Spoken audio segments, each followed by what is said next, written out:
Alright, you and I are diving into a world where a monster is hiding in plain sight. Professor Gyro pulls out a rare mana device, claiming it will expose any beast hiding among the students.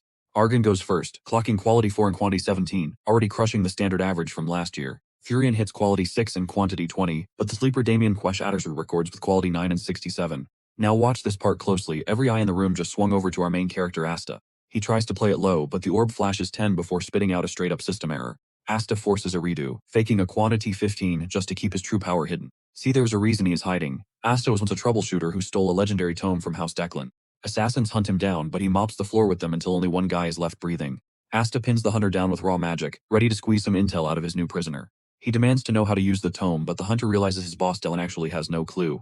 Asta figures if the man knew its worth, he wouldn't have left it rotting in some dusty basement corner. Still, the house is hunting him for it, despite Declan not knowing how the magic even works.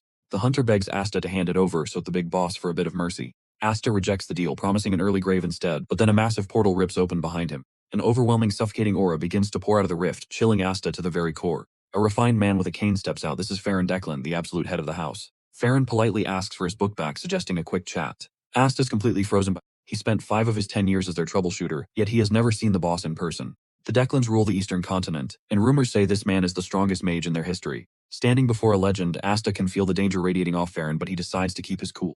Asta looks Farron in the eye, acting like he is totally unfazed by the most dangerous man alive. He mocks the boss for trying to steal someone else's loot, calling the act absolutely shameless. Farron just laughs, but Asta is sweating. He knows it's a big deal for the head himself to show up. Internally, Asta admits that Farron possesses the most suffocating aura he has ever encountered in his life. Farron claims he could easily kill him and take the book, but he actually wants to offer a deal. He tells Asta that he wants him back on the payroll for House Declan. He promises to erase every single crime if Asta returns the tome, admitting that the kid has far too much talent to waste. He is impressed a kid from the Grey Zone mastered such high-level techniques all on his own. Farron starts sweet-talking, promising that Asta will reach insane heights with the help of his house. After laying out every reward for returning to the fold, Farron finally mentions the most crucial part, which is handing back the tome. Right then, Asta finally claims he's down for the deal, and Farron lets out a massive sigh of relief. However, Asta tells Farron he has a condition, and it might be the most ruthless demand ever made. You and I both know Asta is bold, but demanding the househead seat is total insanity.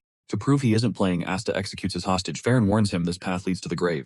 Asta knows he is right, but he lunges forward to measure the gap in their power. Farron easily blocks Asta's blue attack with a red shield, completely unfazed by the strike. Farron realizes he must humble Asta and show him that they are simply not on the same level. While standing perfectly still, Farron drops a massive magic blast that sends Asta flying backward.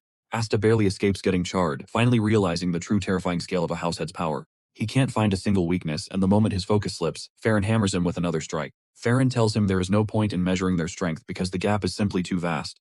Asta gets absolutely crushed by an unavoidable attack, but Farron reveals he is still holding back. Farron says he is not ready to end Asta yet, he still just wants to. So what do you and I think? Is Asta about to take the deal or die trying? Alright, stick with me because everything starts when Asta considers returning to House Declan, but Farron sees right through him. Asta is actually relieved they are on the same page, so he starts prepping one hell of a magic spell. He is done being a lapdog for anyone. Every ounce of his mana goes straight into this final desperate strike. The energy crackles like lightning as he lunges forward, shouting at Farron with every bit of breath he has left. He is never going back to that kennel, but even his ultimate move, it doesn't even leave a scratch on Farron. Now pay attention here because Farron is about to show him what a true monster looks like. A massive blast slams into Asta, sending his life flashing before his eyes. When his vision finally clears, he is crushed. Farron is towering over him like a god, looking with pure disgust, asking if the lesson finally sank in. Asta admits the guy is insanely strong. Since they are finally talking, Asta throws out a wild question of his own. He asks if he can just go back to being a freelancer, but Farron has something way bigger in mind. He doesn't want a mercenary. He wants Asta to lead the Bunchen family. Well, not exactly. Asta is floored by the offer. He knows House Declan is so massive they could actually challenge the royal throne. He realizes why they want him in charge. It is not respect. It is about control over the entire Bunchen clan. They want him to bow down and turn his people into their personal servants. Finally, Farron's real game is exposed. Asta reaches into his inventory and pulls out the legendary tome. Seeing it, Farron can't help but grin like a maniac. He wants both Asta and that book. Farron thinks Asta is finally playing smart and choosing the winning side. You and I both saw that coming, right? Asta torches the book instantly, leaving Farron absolutely stunned and screaming in rage. Asta never planned on handing it over. Enraged, Farron promises him a slow that he will feel in his bones. But Asta didn't become a merc for the cash. No, his reasons are way more personal than that. His teammate was literally eaten alive by the Declanair using dark magic. It was brutal, messy, and totally unforgivable. The family buried the truth. Farron realizes Asta isn't just running away. He has been hunting them down for cold hard revenge. He just wanted justice for his fallen friends. All his recent jobs, they were just one long bloody retirement plan. Those are his final words. He is done talking. Once he finishes, the air around them gets heavy with impending doom. Farron ignites him, yelling for Asta to rot in hell, but even while burning alive, Asta screams right back. He regrets nothing. He'd rather turn to ash than spend one more second serving the garbage people of House Declan.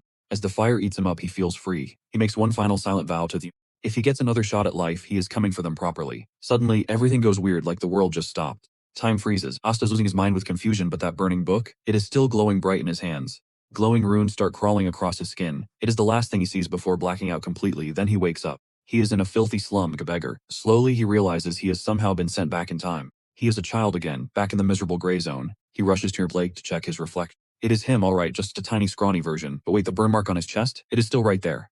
He has no clue how this happened, but he is certain that the tome's magic played a huge part in his regression. He realizes the book must be insanely valuable if the head of the house was willing to hunt him down. There is almost zero info on this tome, so the true extent of its power remains a complete and total mystery. Given a second chance at life, Asta is determined to finally win where he failed before and finish his mission. He remembers his dream, which was also the one thing his fallen comrade wanted more than anything in the world. They used to talk about why they were stuck in the dirt, while others lived in luxury at the top. His friend told him that education was the only way out of the slums. Knowledge is the ultimate weapon after all. Without learning, they are just disposable tools for the wealthy elite. That realization changed Asta's entire outlook on his future. His dream was to retire and open a massive library where anyone could walk in and learn for free. No barriers, no fees, just books. Actually, he wants to go even bigger and build a literal tower of knowledge. He doesn't need a skyscraper, but why not go big? Plus, he has planned to leak the Declan family's secret techniques. He will print their hidden arts on the very first page, giving every street kid in the gray zone ultimate power. You and I can only imagine the chaos that is coming. Now the real work begins. Let's see what happens next.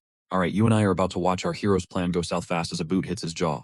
A furious guy towers over him, demanding an worry while he keeps stomping Asta, shouting that he was holding his seat. Asta can barely recall this jerk currently treating him like a mat. But Asta isn't the type to just take a beating without some serious payback. He snatches the guy's ankle, telling him that for every 7 hits he took, he'll pay back 70 in return. He swings a punch, but his body is so fragile his own just snaps. Total shock. While he is still reeling from the self-inflicted injury, another fist flies right into his face as the brutal beatdown resumes. The pain is so intense Asta is actually crying. He waits for one tiny mistake in the salt. Seeing his chance, he shoves the bully into the lake and bolts before the guy even hits the water.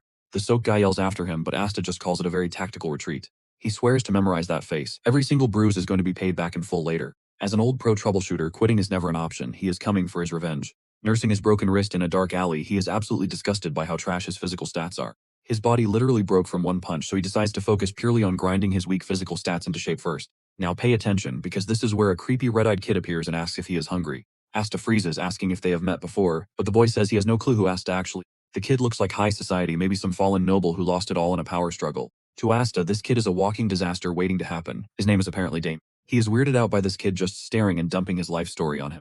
He actually asks the boy if he is mentally stable before they start comparing stories about having no parents, just like it is a competition. Since it is a contest of who has the worst life, Asta suggests they just walk away right now. He definitely does not want to babysit a dangerous ticking time bomb like this Damien kid. Damien just stands there, out, until he has to ask if the kid is leaving. Shockingly, the boy says he is tagging along. Asta really considers slapping some sense into the kid to wake him up, but instead he just tells Damien to go away for good. Suddenly Damien reaches for Asta's head, claiming he can fix the damage with a simple touch. A glowing magic circle appears with a creepy grin, starts swirling around Asta's wounds. Asta realizes this is not some basic magic. It is actually a legendary technique called the Light of Healing. This was the secret art of House Blandor, a family that was supposed to be destroyed by House Declan. Asta realizes he just stepped into something way above his pay grade. He wonders why a Blandor heir is hiding in the gray zone when the family is still powerful. While lost in thought, Asta calls Damien by his name out loud. He reveals a green eye to match the red one. He has got 2 different eye colors.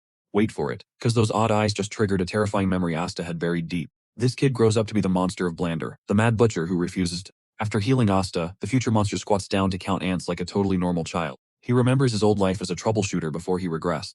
Back then, his team had orders from the Declans to help the Blandor family with a monster at their estate. The team expected a monster or an ogre, something they could handle. Instead, they found a bloodbath. It was Damien, literally shredding people into pieces with zero hesitation. He was spamming healing spells while laughing like a total maniac. That's exactly how he earned his terrifying monster title. The Undying Butcher. Asta shakes off the nightmare and looks back at the little kid. He still cannot wrap his head around why the Soul Blandor heir is here. This place is dangerous for him. Then Damien suggests they go find something to eat. His mother always told him that eating keeps you healthy, and he figures Asta is only this weak because he is starving. Trust me, you and I know the kid is right. Alright, you and I are about to see just how devious our main character can really be. Asta asks the kid for cash. Damien pulls out a pouch overflowing with gold coins. Asta's eyes literally turn into dollar signs as he immediately declares that he and Damien are best friends now. Damien is totally stunned, but Asta's social skills are way too smooth. He tells the kid that friends share everything they own. Hook, line, sinker. Damien totally falls for the trap. Asta suggests a feast, and Damien is all in. After stuffing themselves, they head back to a nearby. Asta's finally full for the first time. Then Damien reveals a shocker about the building right above them. There's actually a house right above their eating spot. Damien admits he's been sleeping outside and casually mentions having no dad. Asta tries to tell him he obviously has one, but the kid stubbornly refuses to believe it. Asta asks about his mom next, but Damien denies her existence too. He basically thinks neither parent is real. Since they aren't around, Asta finally gets the picture. He realizes he needs to handle this situation carefully. He asks Damien how long he's been alone. The kid explains that since running away from his family, he slept exactly 10 times. Asta wonders if being hunted given the weird way he's counting days. Asta assumes it's been 10 full days, but then Damien mentions taking naps, sometimes he even crashed twice a day. But his total sleep count is exactly 10. Doing the math, Asta concludes has only been away for several days. Damien acts like a normal kid, making Asta realize even madmen were once innocent at some. Seeing Damien all alone, Asta decides to play nanny. He wants to build a bridge to the powerful Blander. This connection will be massive for his future showdown with the Declan family. But right now he has a grudge. He's still obsessing over the thug who struck him 57 times. Before crashing, he warns Damien not to disturb his focus. Now watch closely because we're about to see the secret behind Asta's sudden power-up. Damien knows he's practicing breathing. Back in his past life, Asta's magical is total trash. That's why he used to sneak into noblest. He nearly died multiple times but managed to swipe high-tier spells like the hardened body technique used by elite royal knights. He grabbed plenty of others too, but it wasn't until he was facing certain death that he found true power. This time, he's aiming for the top. He's going to master the Declan family's legendary foundational art. The Heavenly Origin technique is a foundation style that can perfectly harmonize every single attribute of mana. He memorized the scrolls years ago during his intense research, and finally he gets to use it for real. It is a specialized breathing method. The second he triggers it, a massive wave of power surges through his veins like he's being scorched by molten hot lava. The agony is intense, but Buster refuses to break. Suddenly he sees literal filth being burned right out of him. This high-level noble technique is brutal. It forces mana through the body to incinerate every impurity within the circuits. Asta dives deep into the sensation. Soon it feels like he's completely submerged in a glowing pool of pure mana. When he finally wakes up from the pain, Damien is already fast asleep. Asta is stunned to find Massa circuits are perfectly clean. On top of that, his mana is now totally purified. It's actually far stronger than it ever was before. Even so, he knows defeating the Declan family is still a long shot, but the gap is finally closing. And honestly, I love his energy. He's a natural troubleshooter who never backs down. He keeps pushing. Later, Asta helps Damien dye his hair brown. He also gives him new clothes to hide his royal identity. He even tops it off with a cap. Damien Asta says it is time for a little bit of chaos. First up, finding the guy who punched him 57 times. The second thug spots him. He starts acting tough, asking where Asta's been hiding. But before he can talk any more trash, a powered-up fist deep into his gut. The impact is absolutely devastating. Agony ripples through the man's entire body, knocking him out cold instantly. He hit the mark. But he isn't finished yet. He plans to pay the guy back with exactly 123 hits.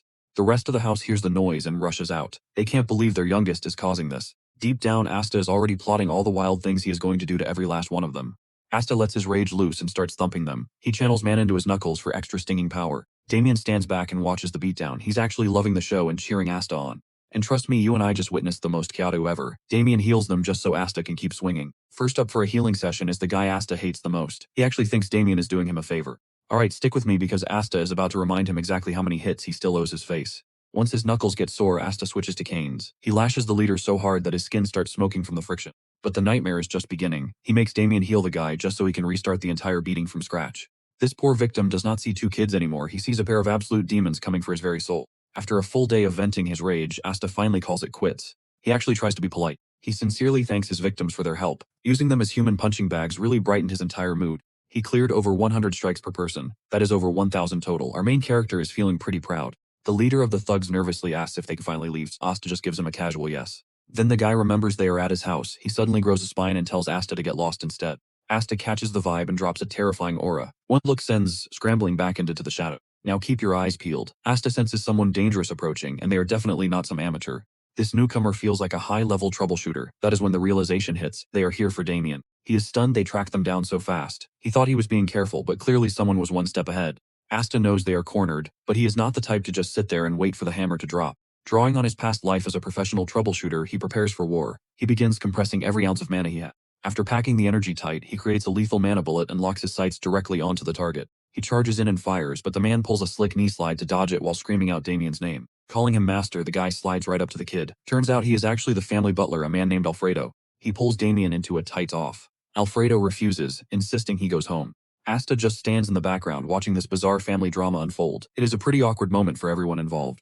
It finally clicks for him. Damien is just a kid from a wealthy family. Once things settle down, Alfredo invites Asta back to their estate. Apparently Damien has taken a real liking to him. Asta takes a moment to weigh his options. He knows they are powerful, but their true intentions are still a mystery. Still, he wanted to make strong connections anyway.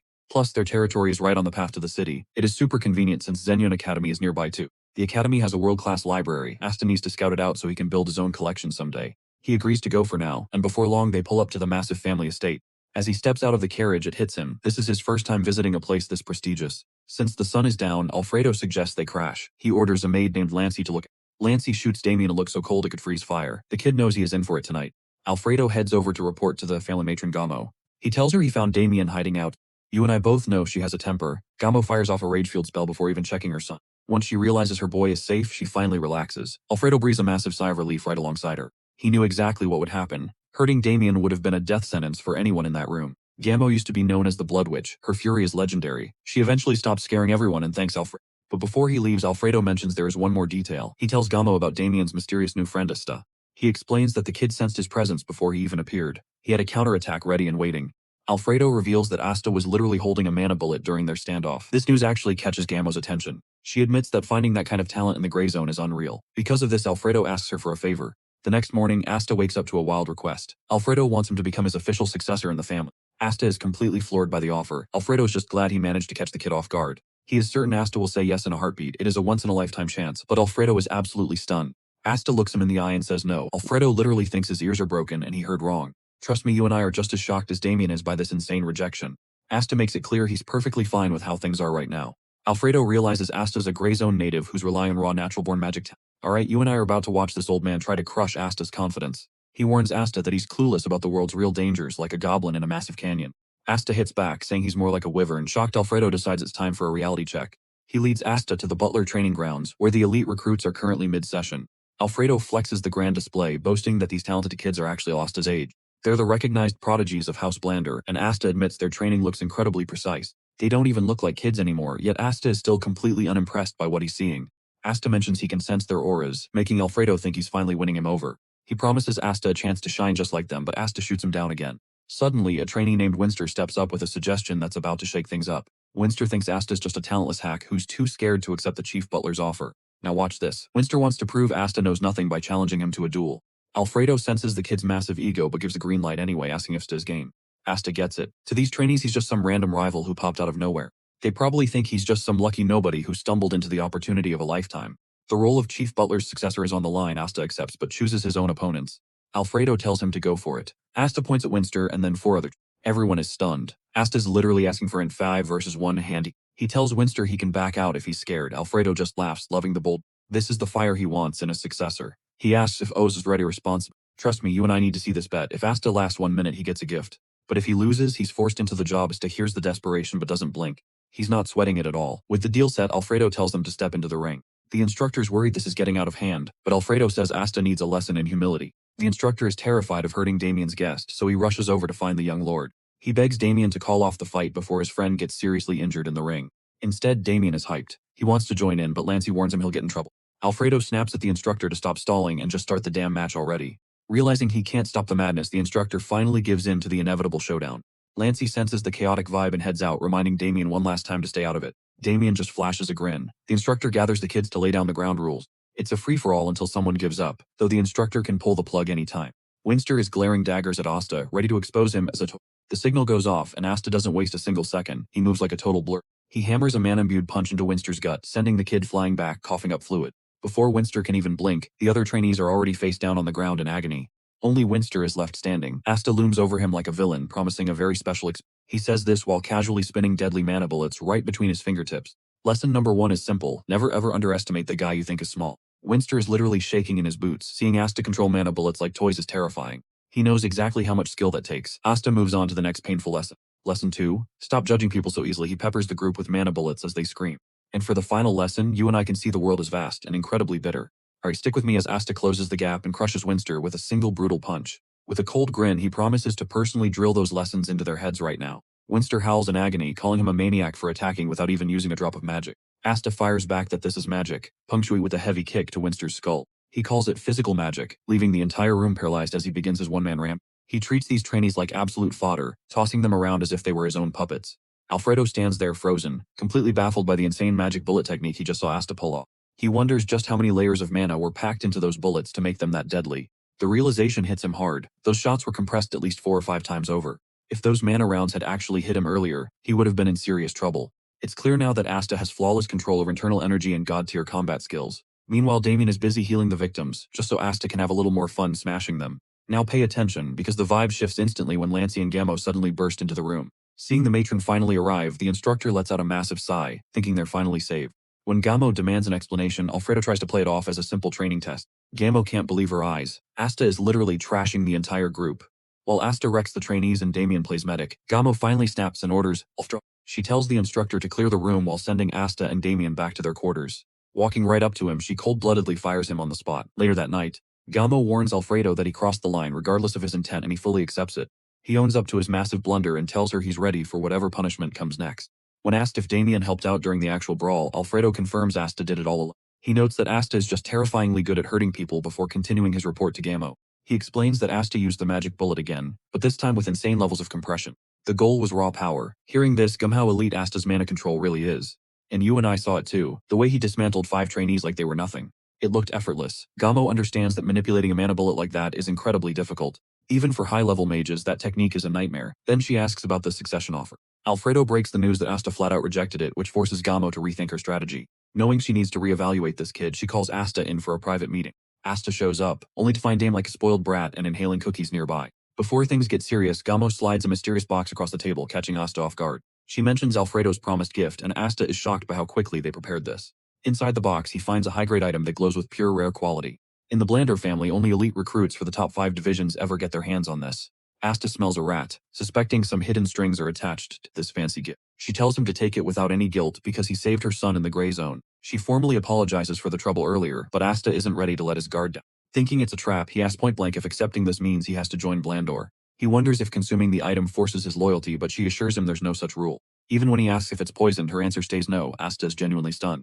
Asta gives his thanks, but Gamo quickly pivots to a brand new proposal she lays out a plan for the academy. It sounds great, but Asta feels the hidden leak. He decides to stall, telling her he'll think it over, and Gamo surprisingly so while she waits for his answer, you and I are left wondering why he rejected her. Alright, you and I are jumping back into Asta's journey, where he's about to play some mind games. He tells the lady his knees are too precious to him, basically saying he refuses to bow to anyone. This shot hits the butler hiding by the door right in his ego back in his room. He finally consumes the item and is immediately blown away by the changes happening to his body. His mana skyrockets from just 10% absorption, and his physique begins shifting into that of a flameborn.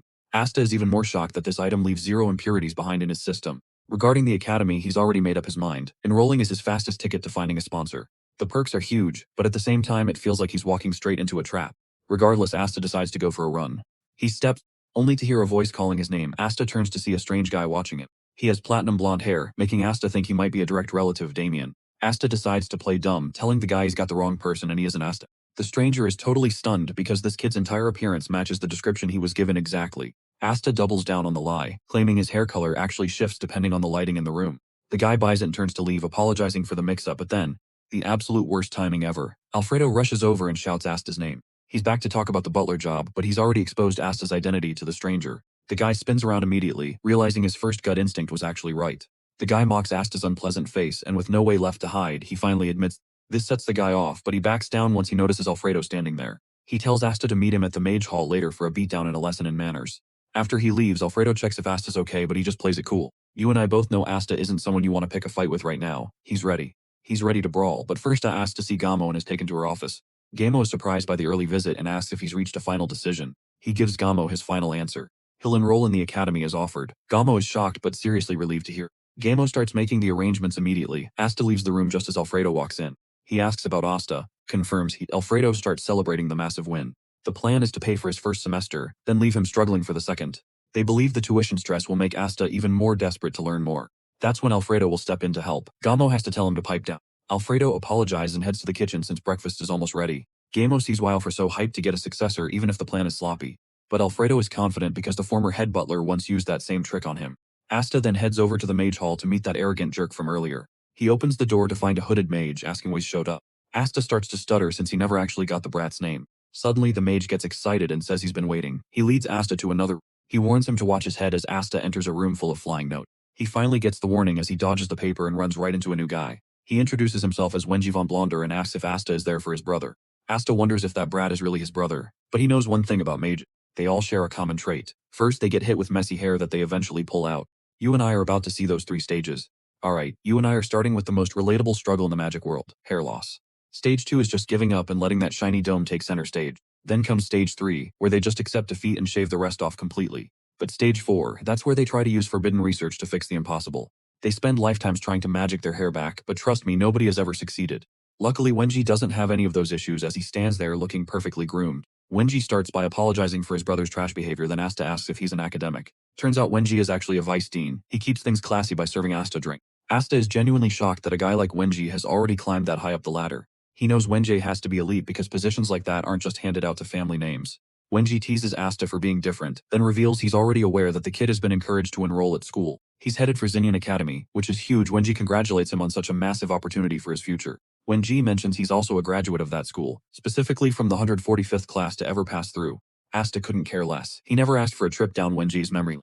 Wenji catches the vibe and says sorry, admitting his excitement made him start babbling nonsense. Time to get serious. But Wenji has one major thing he needs to confirm with him. He asks if Asta would put his life on the line for a friend. Asta's totally confused. This involves the Blonder family reputation. He reaches into his storage and pulls out a book. Now watch this. Asta's jaw drops when he sees it. Wenji's ready to hand over the legendary tome. The price is his life. That book holds the Blonder family secret, the power of healing. Meanwhile, Gamo is in her garden thinking about Damien's big move to the academy. She's relieved everything went smoothly and sees Asta as a top-tier friend for her son. She knows Asta's heart is solid, even if Alfredo thinks the kid acts like a jerk. Gamo isn't worried since every kid has a shameless side, and she's just thrilled Asta stayed the same after learning about Damien's past. She sees that Asta is built different, which is exactly why she wants him by Damien's side. Still, Gamo knows the bitter truth. Asta's like a free bird who'll never allow anyone to keep him in a cage. But she's already starting to plot a few sneaky ways to keep him close just for the sake of her son Damien. Back in the hall, Asta wonders why the guy is just giving away a family treasure.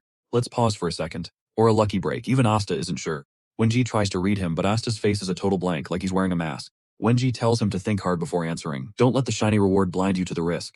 Asta finally gives his answer. He tells Wenji that if the request is actually within his power to complete, he'll do it. Wenji warns him that just hearing the plan could put his life in immediate danger. Worse yet, if he hears the secret and says no, Wenji might have to kill him. With zero fear in his eyes, Asta tells Wenji to go ahead and kill him. Since we all… Funny enough, this is actually Asta's second life. Suddenly, Wenji releases a terrifying dark aura. He's trying to crush Asta's spirit, but the kid doesn't flinch. Wen just grins in response. He tells Asta he passed the test. He needs someone trustworthy who isn't family. He rambles for a bit before finally dropping his real reason for all this secrecy. It isn't some internal family power struggle. He says the Blonder family is actually very tight. The real problem is the Declan family has him under constant surveillance. Asta is totally caught off guard. He asks why they are stalking him. Wenji finally explains the mess. Turns out he's been researching the Declan family origins magic and actually hit a massive breakthrough. He managed to steal their heavenly origins magic, a power that's strictly exclusive to them. And trust me, you and I realize Asta just walked into a suicide mission. He has to know if Wenji is planning to destroy it. Stick with me. We are about to watch Wenji reveal he can upgrade the Declan secret art, turning it into absolute perfection. Asta listens and immediately sees sitting across from a total and absolute madman. Someone with zero regard for his own life. Wenji admits he just could not resist the urge to research it. Asta views Wenji as a complete psycho, but something starts clicking in his head at the same time. He remembers the timeline from his past life when the Declas totally wiped out the Blonder family. Wenji was deep into his 10,000 circle research back then. That is exactly why Declan did not mind. Slaughters the Blanders just to erase them, all because he saw what that 10,000 circle was capable of. Asta realizes Declan probably stole that power, which would explain he was so insanely, terrifyingly over. Now pay attention here. Wenji asks for help to level up his research, and Asta wonders why he was chosen. Wenji admits he cannot report this to his family because there is a mole in the house. He cannot find the traitor, so Asta suggests it might be his secretary behind the whole thing. But Wenji shuts that down, arguing the problem is likely hidden within the actual acquisition route. Wenji reveals he made some moves once he was compromised. Naturally, Asta asks him the obvious question. Why not just join the Declans? It is the easier path and they would definitely welcome his genius with open arms. Wenji has his own personal reasons for refusing. Since Asta is not tied to the Blanders, he is perfect. He is the only one who can help push this joint project forward since progress is currently stalled out right now. Wenji promises a massive reward if Asta can pull this off. He needs him to deliver a thesis to Professor Perun of Zion Academy. The prize the legendary and powerful healing light spell. Asta smells a massive opportunity and goes for it. He tells Wenji he has a much better deal that works for both of them. He wants the healing light as payment, plus the 1,000 circle once finished. Asta is going double or nothing. You saw that coming, right? Wenji calls Asta a shameless jerk, but the mission is too critical. He has no choice. He promises to hand over the spell once the task is fully complete. Wenji has one condition of his own. Asta needs to assist him before the entire project is wrapped up. Asta agrees without hesitation. While grabbing the thesis, he jokingly teases Wenji about not being able to read a single word. Then he flips it, laughing it off as a joke. He asks if Perun is actually trustworthy. Wenji explains that he and Perun were Academy classmates back in the day and were always rivals. They constantly tried to outdo each other, but that feud ended when Wenji had to return to his family. Asta cannot believe he is about to deal with another psycho like Wenji at the academy, back in his room. He receives a heavy stack of books and a letter from Wenji. The letter contains a specific study order. By following this path, he can cultivate his knowledge without wasting a single second of his time. As Asta organizes everything, he admits Wenji's a genius. He starts listing his official books. At the top of that list is Wenji. Asta plans to store the healing light inside his future tower. He wants everyone to have the chance to read it, but he knows he must discuss this with Damien first later on. He is going to use that friend's privilege to get Damien on board. He's incredibly proud of his magic plan. This meeting with Wenji was a huge turning point. Meanwhile, Wenji's just as thrilled to have finally met Asta. He is genuinely intrigued. He was especially impressed by the fact that Asta did not fear death at all. It was just a bluff, but Asta showing zero fear made him even more interested in the guy.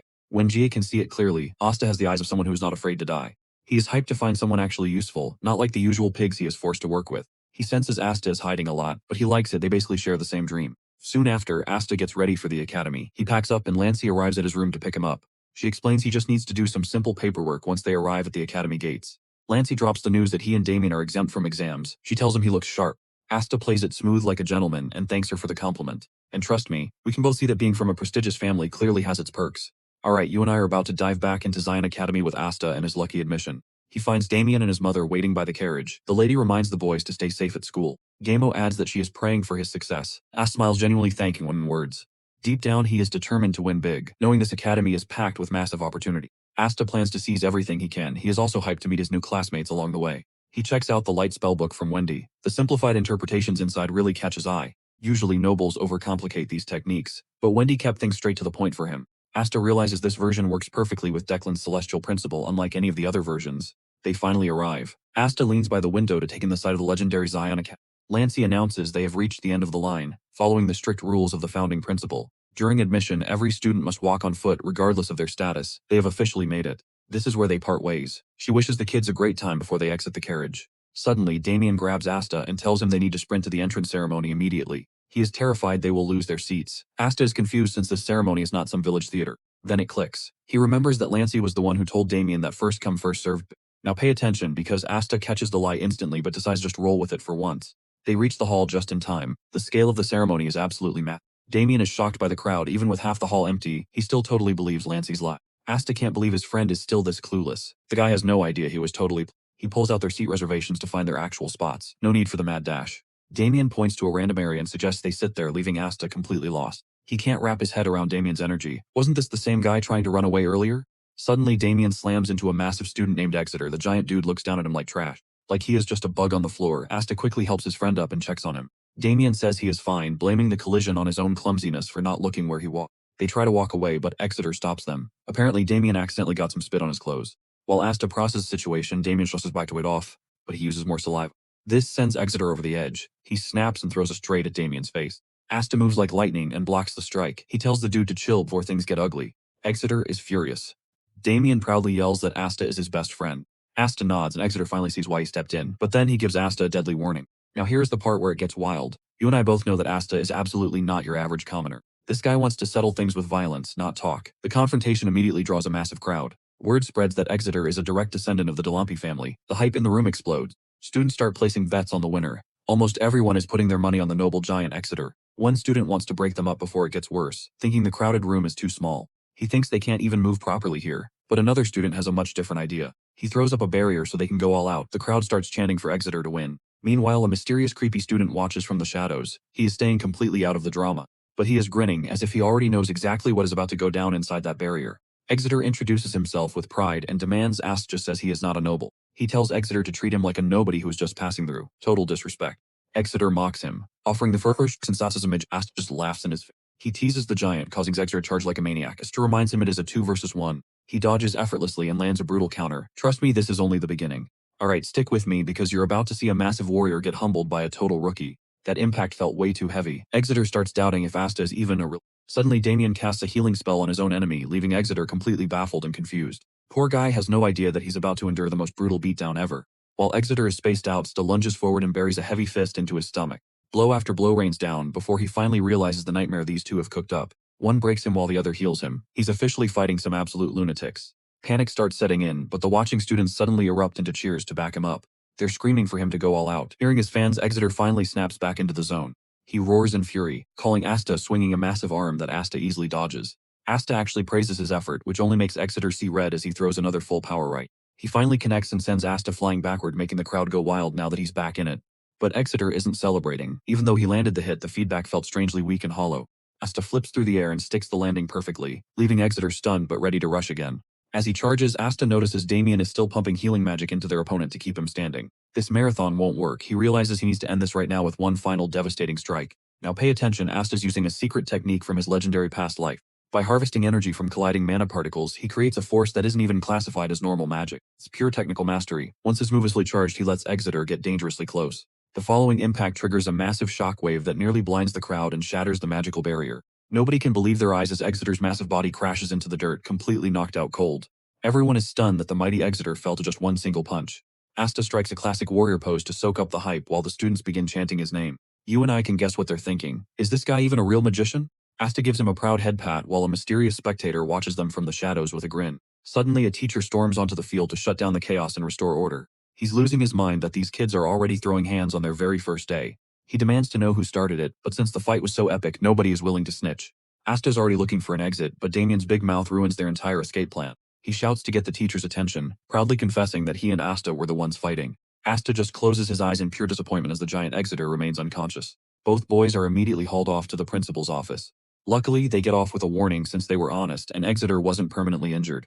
After a quick checkup, they rush back to the hall just before the ceremony officially begins. Every eye is on them as they walk in. Taking down a martial artist is no small. Asta tries to stay low-key, but Damien is busy waving to the crowd like some kind of global superstar. Asta is dying of embarrassment and just wants his friend to stop acting like a total clown. They find their seats right as the headmaster arrives. A short white-haired old man begins his address to the new students. Asta is impressed by him, but Damien is busy drooling in his sleep. Asta has to yank him upright before he creates a puddle during the principal's speech. Mid-sentence, an aide whispers to the headmaster that an urgent matter requires his attention. He tries to brush it off, but the news is too serious to ignore any longer. He steps away from the podium, announcing to everyone that the entire ceremony is being postponed for a while. And trust me, you and I are about to find out exactly why this ceremony just got cut short. Stick with me, we are diving into a story where a lady's scream literally wakes the dead. Even Damien was out cold, but he snaps awake from her thunderous voice. This lady is Jaira, and she makes it crystal clear that she is taking the reins from the headmaster. First up on the agenda, the freshman oath. She calls out the Magic Division representative, a girl named Dahlia de Deny. The crowd goes wild because nobody expected the famous Deny family to actually take the entrance exam. Some haters think she lacks talent and was forced into it, while others back her up instantly. They argue there is no way her skills are mid, since her family would never risk their reputation. Asta, however, knows the real deal. See, the Deny is the second most powerful after the Declan family. Dahlia is basically the star mage of the clan. Asta knows she is legit because she actually helped him out in the past. But they are total frenemies who do not get along at all. Asta just smirks, feeling pretty hyped that Dahlia is in his class this year. As she hits the Jaira brings up the martial arts representative, Paul. Since there is no family name, Asta figures he is a commoner. He assumes the other student is not from a prestigious family either. After the oath is finished, they head back to their seats. Now Jaira announces it is time to meet the professors. She tells the faculty to step forward. Meanwhile, as Dahlia walks down from the podium, pay close attention here because she locks eyes with Asta, and you can tell he is totally caught off guard. Suddenly she slips, losing her balance and tumbling right down the stairs. Total embarrassment. Right then, Professor Perun of Magology makes his big entrance. Asta notices he is nothing like Wendy, but he decides to observe a bit before judging. Once the ceremony ends, Jaira tells everyone to follow the staff to their dorms. Damien finally wakes up, so Asta pranks him, lying that he has already been expelled. Hearing he was caught sleeping, Damien starts screaming his lungs out in the middle of everything. Asta low-key regrets the joke as he heads to his room, not expecting that level of drama. He finally reaches his dorm and is actually impressed. The room is stacked with supplies for the students. Just as he starts unpacking his gear, his new roommate Paul walks through the door. Asta is surprised by how icy Paul is. The guy looks like he is. Paul speaks up, telling Asta they should just live in silence since he is not here to make friends. He makes it clear he does not care what Asta does as long as it stays out of his space. He even asks that they stalking after this, but Asta, he is not the type to be intimidated. He enters a dead silent stare down with Paul. This silence actually triggers who demands to know why Asta is ignoring him. Asta is actually gauging Paul's strength. Now you and I are about to watch Asta test this top student with a sudden fake charge. Paul goes for his sword instantly and Asta realizes his battle stance is actually flawless. His grip and placement prove that this guy is a total pro just then. Asta hears Damien calling from the hallway, he acting like he was not just about to scrap, and tells Paul that they can both do whatever they want. Then he teases him, saying he might just start singing at midnight. Leaving Paul confused and annoyed, Asta heads out. He meets up with Damien, who is hyped to know who the roommate is. Asta just says he has no clue, which shocks Damien. They decide to go tour the campus instead. Damien wants to explore every inch on day one. This place is so they need to learn the layout fast to avoid getting lost later. Even though it is a lot of work, Asta is down because he has a secret goal. He wants to find out exactly how many troubleshooters are hiding here. They find a lake and trust me, you and I are in for one hell of a ride. Alright, you and I are about to see how Asta handles this whining spoiled brat. He tells Damien to just have his rich family build a lake. Since their estate lacks one, just dig a hole and add water. Surprisingly, Damien is actually into the idea. He gets hyped up, claiming he will tell his family to build one even bigger than the one they are looking at right now. He names it Blood, Sweat, and Tears. Then, they stumble upon a pretty epic-looking statue. Asta tells him to order a statue just like it. He is basically trolling the kid with all these crazy ideas. He even suggests a dragon shape because the scales would look absolutely legendary. Lancey is catching some seriously bad vibes wrong. After walking for a bit, Asta suggests heading back and Damien agrees. But while they were sightseeing, Asta secretly counted 7 hidden troubleshooters. He figures there must be a few more, putting the total count at 10.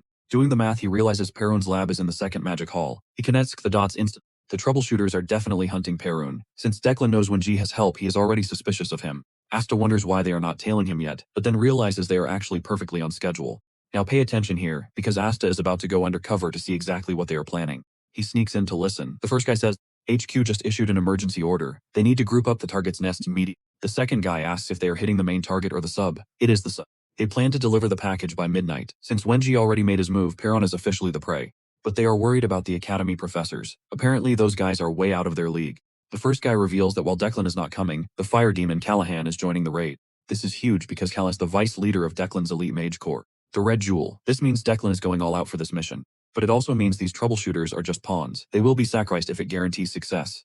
Even though they are terrified, they have no choice but to work. The two move out to regroup with the others. They need every man they can get. Asta heard everything. He is shocked that even Callahan is on this mission. Callahan is not some low-level threat. He is a monster you do not want to mess with. Even back when Asta was a troubleshooter, Callahan was already at his absolute peak. When the Declans fought the Blanders for survival, Callahan stayed loyal to a dying house. That is some insane devotion. He is even more dangerous now than he was back then. He basically carved his name into history as a legendary warmate. Since Callahan is coming, Asta decides he must capture it. He knows Callahan's magic is part of the secret Declan Flame Art's super risky stuff. Okay, I know what you're thinking. This is suicide, right? But Asta thinks the reward is worth it. Everything is falling into place except for one massive... The thesis with Asta, not Perun. If they are still hunting Perun, Asta starts wondering if the papers he has are actually fakes. It means the delivery today is just a decoy. Later at the dorms, Paul Turns out Paul is one of the troubleshooters. He thinks Asta is fast asleep in bed. But surprise is just a dummy. Meanwhile, Perun senses intruders closing in on his study. He cannot believe they are bold enough to invade the academy. Then he realizes the mercenary is actually Paul. He recognizes Paul's aura instantly. He even gives him some advice. Refine your energy next. Well, that's if there even is a next time. Stick with me, then Paul makes his move. Alright, you and I are jumping straight into a high-stakes ambush that changes everything. Perun realizes Wenji is the one pulling the strings. He starts calculating every possible trap his opponent might have set for him in this situation. Suddenly the door blows apart. Callahan marches in, terrifying Paul while Perun doesn't even blink an eye. Callahan feeds on Paul's obvious fear, knowing the guy is well aware of his deadly reputation, and he asks Perun if he's heard of him, but the man just hits him with a cold no. Perun stands up, demanding Callahan cut the small talk, which immediately gets under the villain's skin. Callahan nearly loses it, admitting he's never been disrespected like this before. It's time for him to lay out terms. First, he wants Paul dead. Then he tells Perun he's leaving him with just one arm and one eye. Callahan launches a fireball, but Perun's ice shield counters it, sending a massive shockwave through the entire office building. Perun tells Paul his survival is on him. Right now, he's just a hired mercenary, not a student to be protected. Paul accepts the challenge and draws his blade. Meanwhile, Perun realizes the Declan troubleshooters are using high-level magic. They've cast a blackout spell to kill the alarms, meaning Perun and Paul are effectively trapped in this fight. Now watch this. Callahan spots the envelope from the Trash Blender family, revealing it's the real reason he's here. Since Perun isn't budging, Callahan goes all out, unleashing a scorching flame spell that threatens to incinerate the whole room. The ground trembles under the heat, but Perun stays focused, keeping his icy defenses rock solid. He preps for the next assault as more troubleshooters close in. Finally, Perun decides it's time to actually get serious. He delivers a crushing blow that nearly levels the building. Asta is watching the chaos unfold. Recognizing things are getting intense, Asta gets hyped for some action and slides on his signature mask. He declares that Asta is gone, replaced by Troubleshooter 1. He clenches his fist, offering a prayer to the moonlight. He asks the moon to grant him the strength to be a good troubleshooter today, even though he hasn't been righteous. With his prayer finished, he leaps toward the crumbling building. Inside, Callahan is having the absolute time of his life. He's genuinely shocked that Paul is still breathing after that onslaught, and actually gives the kid a little bit of credit. Secretly, Paul knows he'd be dead meat right now if not for the protective talisman Wenji gave him before this mess. He had no idea it was a magical charm and feels incredibly lucky to have it. Perun barks orders at him. He tells Paul to move as he fires off a frost to cancel out Callahan's intense wall of flames. Perun taps Paul's shoulder, praising his efforts. It looks like the master is finally starting to trust his partner. He shows off his elite skills by coating Paul's sword in pure ether, leaving the young guard completely stunned. Perun asks if he can keep parrying the incoming strikes, and Paul vows to hold the line as long as necessary. Paul realizes there's no way to retreat anymore. If he fails to hold the line, his life is officially over. Callahan is impressed by their teamwork. A mage and a guard working together? That's exactly the kind of challenge he wants. Callahan fires another blast, and this time Paul's sword can't take the heat. He gets slammed hard against the wall. And yeah, I know what you're thinking. With Paul down, Perun is finished? Well, think again, he's just getting started. When natural mana is limited and two powerful beings try to seize control, a violent tug-of-war for authority begins. Perun is ready to test Callahan's limits and see exactly how much punishment the villain can actually endure.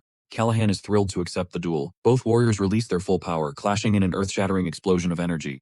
The building can't handle the pressure. It starts collapsing and Paul loses his footing as the floor gives way. Falling through the air, all he sees are two absolute monsters tearing into each other without holding anything back. Paul slams into the floor, questioning why he even entered this fight when he's nowhere near their godlike power level. Watching from the sidelines, the other troubleshooters are completely stunned by the sheer scale of the destruction. They know instantly that if they try to jump in now, they'll just be crushed by the fallout. Just as they think they're safe, Asta strikes from the shadows, taking them out and triggering a wave of panic. After clearing the path, Asta heads straight for the main event. His sudden entrance demands everyone's immediate attention.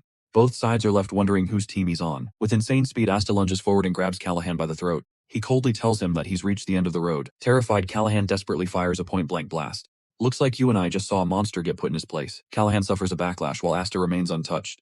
Alright, you and I are diving right back in as the troubleshooters close in. Callahan realizes his only shot is to suppress that massive mana backlash. He chugs a potion while his mind reels. Where did a monster like Asta even come from? This kid is way too strong for his own good. The troubleshooters launch their assault, but Asta shuts them down instantly, parrying their strikes and sending them flying with a brutal counterattack. Callahan watches from the sidelines, absolutely stunned. Despite himself, he is actually starting to feel a weird sense of respect for the guy. Asta is moving with terrifying precision and zero wasted effort, but do not get it twisted. Even though Cal is impressed, he is beyond furious. He screams that he is going to end Asta right here. In a blind rage, he summons multiple circles to charge a lethal fire blast. The sheer heat is insane. Callahan literally roasts his own allies just to catch Asta in the explosion, leaving our main character totally blown away. As thick smoke chokes the air, Callahan waits to see if he got him. He knows he just sacrificed his own team to land that hit. Honestly, he does not give a damn. He is so obsessed with finishing the mission that a few dead teammates do not mean a thing. He stays on high alert for a few seconds, but when nothing moves, a twisted grin spreads across his face. He thinks Asta is dead. Thinking he went a bit overboard, he decides his best move now is to team up with the remaining troubleshooters and crush Perun. But pay attention here, because just as he is feeling confident, his blood turns to ice. Asta's voice rings out from the shadows. Asta mocks him, asking if that pathetic blast was really his best shot. He tells Callahan he saw right through his disgusting nature. He knew Callahan was the type to murder his own men just for a chance at victory. Asta predicted every single. Looking down from above, Asta locks on. He tells the Vizoff a deadly mana bullet. With zero room to dodge, Callahan can only watch death coming for him. The mana bullet tears right through the center of his skull. It hits like a high-caliber round. Once the threat is neutralized, Asta admits the guy was actually a decent challenge for once. Most mages would have folded after the first surprise hit. Callahan's attacks were lethal, and Asta is not afraid to give him that credit. But that final desperate attack actually backfired. Asta admits he probably would have lost if Callahan had actually used his team for support. A war of attrition would have ended him. Even though Asta is getting stronger, his mana tank is running dangerously low right now. That is definitely not a good sign. Asta heads over to the corpse to scavenge Callahan's personal grimoire. This was the prize all along. These battle mages are paranoid as hell, so they always keep their most precious gear on them. The spatial pouch has owner recognition, but Asta is not sweating it. He knows he can crack that code given enough time. A little later, Perun finally shows up. Asta just gives him a look and says he is way too late for the party. You saw those other guards earlier, right? Well, Perun says he was mopping them up before asking Asta whose side he is really on. Asta tells him to use his brain. He just slaughtered one of Declan's top guys. That should make it obvious who he is representing. Perun puts the pieces together and realizes 1G must have sent him. Finally, the old man starts to drop his guard. Still, he is confused why Paul approached him too. He wonders if 1G is to split the research into two separate papers. He thinks maybe that is why there are two different messengers, but Asta drops a bombshell. The one with Paul is likely a total fake. He thinks 1G set a trap to pull Declan's rats out of the shadows, just like a fisherman waiting for a big catch.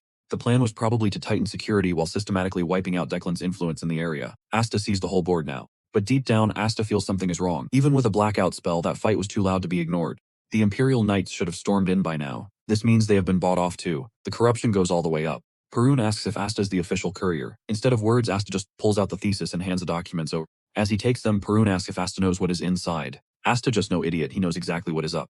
Perun stays on edge, but Asta warns us down to fight. But Perun better think very carefully about his next move. One wrong choice determines if he lives or dies today. Perun realizes he is right and decides to ask for one. He asks Asta what he wants in exchange. Perun explains that 1G knows people who operate just like he. Since Asta is similar to that old man, Perun believes he needs to offer a trade to truly build some trust between them. Asta goes quiet for a minute to think. Finally, he tells Perun exactly what he wants. He wants a specific book. Perun is baffled, so Asta explains his dream of building a grand tower. He wants it to be a place filled with knowledge. He wants books that every person can access. He asks Perun to write one from his own unique perspective on arcane science. The old man is shocked by the request, but he promises to start writing the moment they are done talking here today. Asta turns to leave, but Perun stops him. He needs to know how they are supposed to get back in touch later. Asta just looks back and tells him to wait for the right moment. And trust me, you and I are definitely waiting for that. Alright, stick with me because Asta is finally making some major power moves by handing Perun a linked communication crystal. He explains that if one shatters, the other follows. Break one shard to call him, but break more if things get ugly. With the instructions clear, he vanishes. Right on cue, the Imperial Knights swarm the area to take control of the situation. They lock down the perimeter and start clearing out the academy students just in case a second wave of attackers hits. Asta manages to slip into the crowd unnoticed. He regroups with Damien, who is naturally suspicious about where he has been hiding. Asta just brushes it off, saying he had business. He is betting the Declan family will go into hiding after this. Damien keeps prying, but Asta is deep in thought. He cannot stop wondering why his sigil went haywire during the fight. Power was surging through the barrier when he tanked Callahan's hit. That thing never acts up like that on normal days. Even so, he is grateful. That Sid saved his life during the counterattack. Asta tries to piece together what actually happened. Then it hits him, the rejection phenomenon. It is a high-level trick mages use to stay safe from their own magic. It keeps the caster from getting toasted by their own spells. Asta is so lost in the confusion he accidentally mumbles. Damien hears him and demands to know what he is hiding. He is not letting it go until Asta spills the secret. Asta just ignores him. He is too focused on why that sigil reacted right then and what could have set it off. He realizes he needs more info. The academy library is his best shot at finding some real answers to Vert. While he is walking, a random student calls him out from behind. This guy introduces himself as a student named Chenbi. Now pay attention, because Asta was actually considering something dark here. He is debating whether to just end Chenbi right then and there. Since the guy might know too much, Asta weighs his options. But then, Chenbi says something that completely changes the vibe. It actually saves his life. He mentions that Asta's fight during the entrance ceremony was legendary and left a huge impression. Asta finally breathes. He thought he made a bad name for himself, but he actually just earned some major street cred. He tries to play it cool, saying his opponent lacked ether. If they fought again, things might have gone differently. Chenbi nervously scratches his head but keeps following. He tells them he has decided to stick by Asta's side from now on. He flashes a smile, admitting he has not made any friends yet. Joining other groups just feels weird and awkward for him. Asta is not exactly thrilled, but he tells Chenbi to do whatever. The guy's just happy he did not get rejected. Thinking Asta would push him away, Chenbi is relieved. He immediately starts yapping away, jumping from one topic to the next. You and I can probably relate, sometimes you just need a normal person around. Asta finally feels a bit sane. After dealing with lunatics since his time travel return, he had almost forgotten what it felt like to live a normal life. Asta knows he needs to focus on their first lecture. Meanwhile, Damien is already complaining about being dead tired and sleepy. Chenbi pops up again, totally shocked. He cannot believe they actually have to attend class after yesterday's absolute nightmare of chaos. Asta agrees it is brutal. Looking at Chenbi, he realizes the guy is not from money, but he has a lot of heart. He does not seem shy at all. In fact, he is probably the most cheerful person Asta has met in this entire school. Then Chenbi mentions their homeroom teacher is Professor Jera. Asta is confused because the name does not ring a bell at all. Chenbi explains that Jera is a total legend. Rumor has it she once wiped out an entire horde of trolls alone. Just then Jera walks in. Asta immediately recognizes her from the ceremony as she takes her place at the front desk. She reintroduces herself and tells the class that yesterday's drama is none of their business. They are here only to learn. Jera drops the news that they are starting with a mana assessment. It is time to see what these students are made of. This test measures both the quantity and quality of their power. She then asks them which one is more vital. A girl named Argan raises her hand. She argues that there is not really a single right answer to a question like that. If a mage already has enough mana, she believes that the quality becomes the most important factor. Jera asks for reasons. She explains that when two mages of equal power clash, the one with better mana quality will always have the upper hand. Duikon hears this and realizes she is just reciting the textbook. This is the standard answer you would expect from a student. She raises her hand to elaborate. She explains that there is no definite answer because real combat varies every single time. From Asta's experience, he knows quality is what drives accuracy and power. Without it, your spells are just wasted energy. Basically, having a mountain of mana is useless if you are missing every shot. Professor Jera seems to be listening very closely. Asta listens and figures out she's just giving the textbook response. It is safe, but it is not the whole truth. With Asta's years of combat, he knows mana quality is the real secret to making spells stable and actually lethal. Is what do you and I think? We are about to find out as this test begins. Alright, let's see just how terrifying this teacher gets as she demands to know Argan's family history. Argan admits she is from Baron Pelham's house, making Jera look totally disgusted because that is exactly what she suspected. Argan is left crushed with tears welling up, while Jera turns back to the class, but nobody wants to be her next victim. She suddenly singles out a student named Ifil, who stands up shaking because he has no idea what the right answer is. He just guesses that mana quantity is what matters most, arguing that in massive wars, having more raw power might actually be better. Our main character Asta actually agrees a bit, thinking there are times where pure volume can definitely beat out quality. It really comes down to situation since both stats are vital for a mage. But just like with Argan, Jera is not impressed at all, giving poor Ifil the exact same cold shoulder. Jera refuses to back down until she hears something she likes, so she keeps grilling the students one by one. By now, everyone is whispering about how annoying she is for stressing them out so much on their very first day. Now pay attention to Asta here as he tries to solve this riddle, just as Jera claims she has finally heard enough. To everyone's shock, she reveals that their guesses were actually hovering right around the real truth. Turns out, there was never a correct answer to begin with, and she wasn't even looking for one. She asks if they spoke from their hearts or if they were just trying to suck up to her. Jera drops a truth bomb. A mage must never lose their conviction no matter where they are. They have to resist every temptation and find the inner strength to stand by their will until the very end. With those weak answers they gave, she asks if they can even call themselves real mages at all. She tells them the most vital sin is simply becoming true mages. Jira tells them to take that to heart, and Asta realizes his hunch about her was spot on. He realizes this lady has a totally twisted way of teaching, but then it's finally time for the mana test. You and I probably didn't see this coming, but Jira calls Argan up first and names her the class representative. Jira admits that her first answer was actually impressive, so now Argan has to record everyone's measurements. Asta is stunned but finally sees the method behind Jira's madness, and honestly he is totally down for it. The class is shocked by the testing gear, which is apparently incredibly rare to find. Jira smiles like a villain, knowing they have never seen this before, and says it is time to check their levels. The goal here is simple: find out if there is a literal monster hiding among the students. She explains how to use the device and tells Argan to place her hand on the glowing crystal orb. Argan does it, and the thing suddenly blazes with light, which completely blows her mind. Jira points to the main indicator, explaining that mana quality is measured on a scale of 1 to 10. Argan hits a level 4, which actually makes her a pretty impressive young mage. Since last year's freshman only averaged a 3, Argan blushes and thanks her teacher. Next up is mana quantity, where she just has to dump all her power into the device. Her score lands at 17, and surprisingly Jira calls that impressive too. The previous class only hit 15, so Jira praises her for being such a hard. This massive score immediately sets a crazy high bar for every other student in the room. Everyone starts praying for good luck, while Asta notes that Argan actually has some decent potential. Jira has to head out for some business, so she leaves her assistant professor in charge of the testing. The students start lining up one by one, eager to see exactly where their potential lies. Through these tests, they finally see where they are lacking and what they need to work on. Chenbi nudges Asta, telling him to get up so they can finally see their own levels. Asta agrees while Damien is just out cold like a sheep again, but then a student named Furion steps up. Her scores are absolutely insane, hitting a level 6 in quality and 20 for her mana quantity.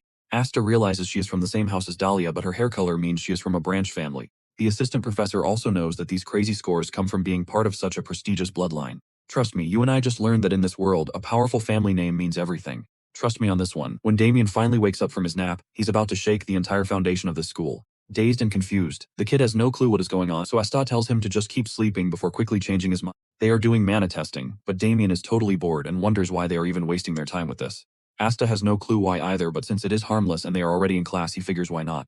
Might as well give it a shot since they are here anyway. Suddenly Damien gets hyped up. He yells that he is going next, and Asta is stunned that this dude is actually charging straight in. The crowd starts whispering about how tiny Damien looks, while Asta's reputation has skyrocketed after he absolutely wrecked Exeter. Chinbi is the only nobody here. Meanwhile, Asta hates being labeled a bully beater when Damien was the one really looking for trouble. As Damien steps up to the stage, the instructor encourages him to show everyone exactly what he is made of. Damien gets the rundown on how the device works, and then he reaches out to touch the crystal ball. Now pay attention, because the moment that indicator lights up, the entire room goes dead silent in absolute shock. Furion almost snaps her neck staring at the board. Damien is a total freak of nature. He is straight up a monster. We are talking a mana quality of level 9 and a quantity of 67. Asta is the only person who is not losing his mind. He totally understands that true greatness tends to freeze people. He knew Damien was a gifted genius, but he did not expect the kid to completely obliterate every single high score. Classic Damien, he has no idea how insane this is and actually asks if his score is even considered good. Seeing this, Asta finally connects the dots on how this kid turned into such a terrifying beast. He is convinced Damien could actually save the world if he just keeps his head on the right track this time. Asta is here to guide him and make sure he chooses the right path, acting as the mentor the kid truly needs. Only the Blander family can truly rival Declan, so Asta is going to help Damien transcend to a level he never thought possible. The instructor warns him not to let this success go to his head, because hard work is still the key. Damien brushes it off and runs straight to Asta, hyped up and asking if he has taken the test yet. Asta says no, but Damien won't let it go. He knows everyone is just waiting to compare him this. With no other choice, he steps up to the ball, planning to keep his power low-key and avoid the spotlight. You and I both know he is holding back, but he quickly realizes the machine's threshold is set way too low. Even his suppressed mana is too much. It reads 10 before the entire system just malfunctions and shuts down completely. An error flashes as he crosses the limit, and Damien starts cheering in pure excitement. Asta quickly plays it off, telling the teacher the machine is broken and they definitely need to try that again. Only Damien knows Asta is just trying to stay humble. The instructor resets the device for one more try. Asta nerfs it so hard that it only registers a 3 for quality and 15 for quantity. The class falls for it, which is exactly what Asta wanted. He is just relieved he managed to hide his true power. Damien is not buying it though, and he even drops a curse word toward the first department of magic.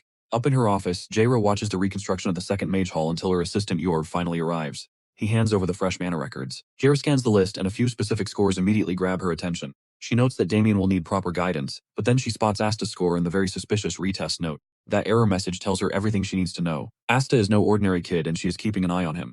Later, the boys are using magic to build toys. Chinbi is absolutely floored by how much Damien is casually throwing around. Watching this play out, Chinbi starts to feel like he is just a small fry compared to these two monsters. Asta notices Chinbi's insecurity and gets it, but he really hopes the guy can just face reality and move forward. Once they finish playing, Damien admits he is actually having a blast and is glad he joined the academy. Hearing that makes Asta breathe a huge sigh of relief. He is just thankful the kid is finally settling in.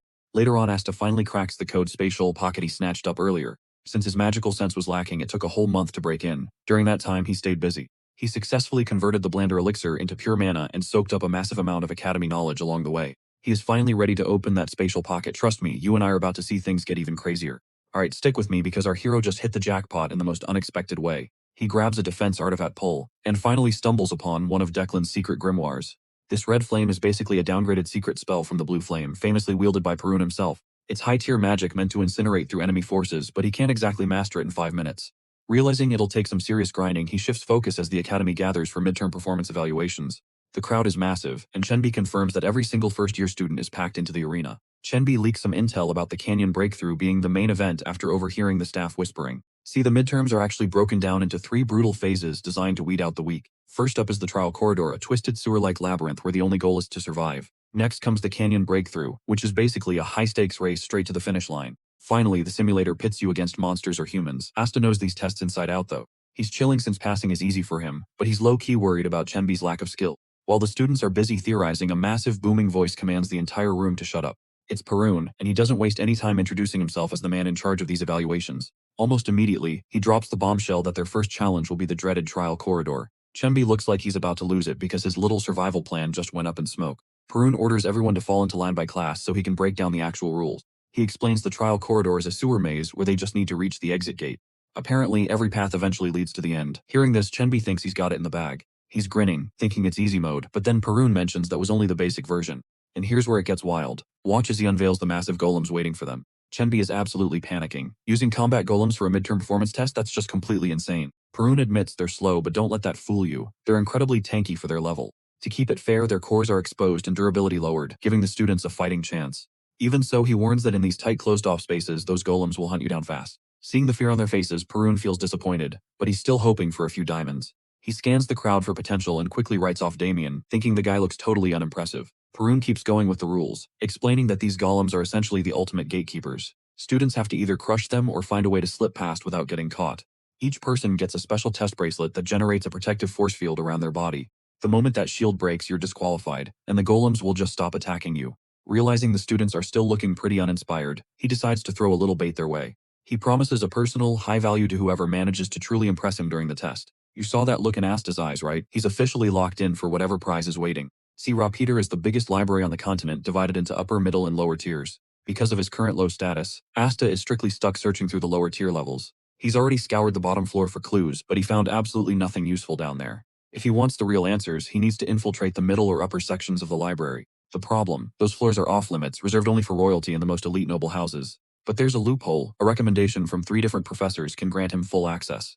That's why he needs to blow Perun away. With the rules finished, prep time officially begins. Students are given a few minutes to grab supplies and gear from the faculty assistants. Everyone immediately starts swarming the staff, screaming for high-level items to help them survive the maze. Most requests get shut down immediately since anything that gives an unfair advantage is strictly banned. While the rest panic, Damien just asks for 20. You and I know this is trouble. Vine seeds. Stick with me, you're about to see how a genius like Damien completely baffles his professor with such a weird request. But Damien just shrugs it off, revealing he's no primary element, making him a total wildcard capable of using plant magic.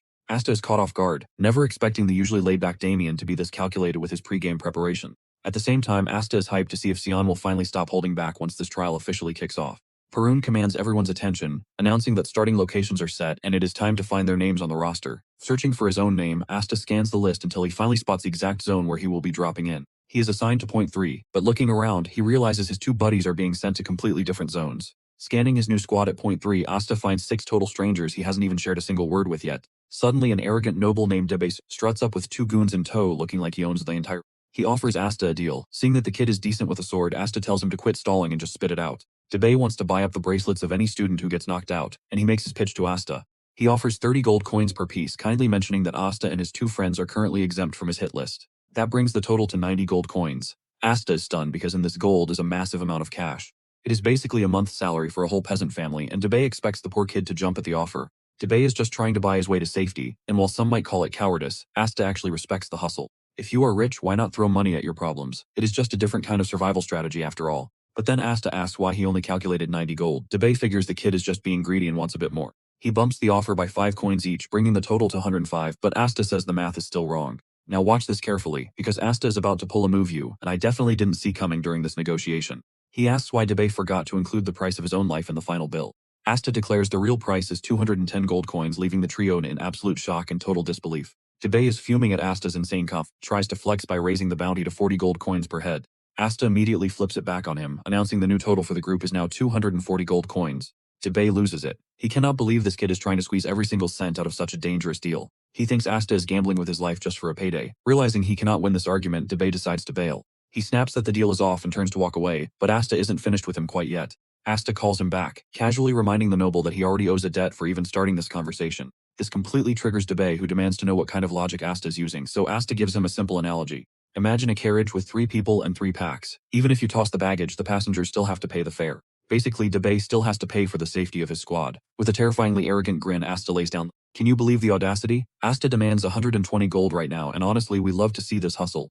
Debay's lackeys try to act tough. One idiot even gets in Asta's face, itching for a fight. But he immediately regrets it. The moment Asta shifts his stance and drops his voice, the goon realizes he is way out of his league. To avoid a beating, Debay begrudgingly agrees to pay the 120 gold, but just as he pulls out the cash, Asta hikes the price to 160, calling it a noble tax. With no other choice, Debay pays the ransom. He swears Asta will pay for this humiliation later, but for now it is time for the students to enter the testing grounds. As they head into the corridor, Perun reminds everyone that if their bracelet breaks, they are out of the game. The field barrier will trigger to protect them from direct magic strikes or any attacks overflowing with mana. If that barrier shatters, the bracelet stays behind while the wearer is instantly warped out of the forest. Perun promises that no one will suffer real injuries thanks to this safety system. It is all just a high-stakes game. With the rules finally explained and the students ready, the test is officially cleared to begin. The assistants hit the switch, and in a flash of light, the students are warped directly into the combat zone. The screens flicker to life, and Perun notices that Damien and Dahlia have actually landed at the same starting point. But the excitement is cut short when the camera feed for point 3 suddenly glitches and freezes entirely. Panic hits the control room, but trust me, you and I are going to want to see what caused that feed to die. Alright, you and I are about to watch Asta absolutely break this entire academy exam. Asta was already throwing hands with Debay's lackeys. Just minutes ago, those thugs moved in for the kill. Attacking Asta the moment they entered the arena. Since catching a spell means an instant game over, our main character bolts, weaving through their first wave of spells with insane precision. He's so fast that Debay's crew is left paralyzed when he closes the gap like a lightning strike. Before they can react, Asta starts swinging. He isn't out for blood, just disqualification, so he zooms around like the Flash, landing heavy hits to their guts to drop them cold. Once he's finished schooling these losers, Asta demands payback, telling Debay that his disrespect just cost him 320 gold coins. Asta charges him 1 silver coin for every punch landed. By the time he's done with it, Debay's face is swollen like a balloon. Still, Asta makes sure the whole squad is disqualified, effortlessly snatching their bracelets. To secure Perun's recommendation, he realizes he needs 2 more trophies to grab that reward. Asta sits down to strategize, knowing he still needs another professor's backing. He actually considers leveling the entire trial zone, since only 4 pillars are holding the ground up. But he scraps that idea quickly because, now pay attention, because this is where the exam turns into a literal fight for survival. He decides to keep hunting until he finds something useful. Meanwhile, Damien has gone completely rogue. He used vine seeds to hijack some golems, turning them into his puppet, making life a nightmare for everyone nearby. Total panic erupts as students wonder how controlling golems with seeds. They try fighting back, but the vines make their spells look like a joke. As the madness continues, Chimbi decides he wants no part of this drama. He just wants to pass, so he bolts for a hiding spot. Suddenly his bracelet starts glowing, and Chenbi thinks he caught a spell without even noticing. Crushed, he just sits there, waiting to be kicked out, believing he's failed already. But minutes pass and nothing happens, leaving him totally baffled. Suddenly a voice booms across the arena, bringing something dark with it. You and I both know that whenever a mysterious voice says judgment, things are about to get bloody. To those who offended the great being, Damien is about to crush a student, but he stops to hear what the voice is saying. Then it drops the bombshell, declaring it will kill every student. This is when Perun and his team realize they are in massive trouble. Everything has gone offline and they've lost all control. Perun sees his staff is totally terrified, and he tells them to snap out of it, ordering them to find the professors. Gyro is the priority. When fetching the experts, immediately the assistants rush to find the academy staff. Meanwhile, Perun is fuming that someone would actually dare to hijack the academy midterm exam. Back in the hallway, all the golems have fallen under enemy control. In the wrong hands, they move with lethal speed. Asta is caught off guard that the golems can track him so accurately. Asta realizes the system was hacked. Seeing the wave of golems outside, he figures out that every golem in storage has been unleashed. Being a battle junkie, he decides he might as well enjoy the fight while hunting down the person responsible. Chenbei is feeling sorry for himself when he hears someone sprinting his way. He turns around, and when the figure finally emerges from the darkness, it's Asta. Just as he's about to run over for a hug, he realizes Asta is being chased by a horde of golems. Asta quickly catches up, and he yells at him to bolt. Seconds later, Asta sees Chenbei can't outrun them, and he'll be caught soon. Asta switches to plan B. Tandy hand over his bracelet. Chenbei is confused, so Asta explains that the golems are actually tracking those bracelets because they're linked to the system, acting like beacons. After hearing this, Chenbei hands it over, and trust me, you and I need to see how Asta survives this absolute madness. Alright, you and I are about to see a massive turning point for our main character and his companion. Asta drops a heavy truth on Chenbi. Memories of his father flood back, urging him to master his magic. Fueled by years of family support, Chenbi finally finds the strength to run, leaving Asta to face the danger alone. He screams for Asta to survive. As he flees, he tries to justify his choice. His family sacrificed everything for him, and he can't let that go to waste. But then, out of nowhere, his father's voice echoes, calling him his pride and joy. Suddenly, a wave of self-doubt crashes over him.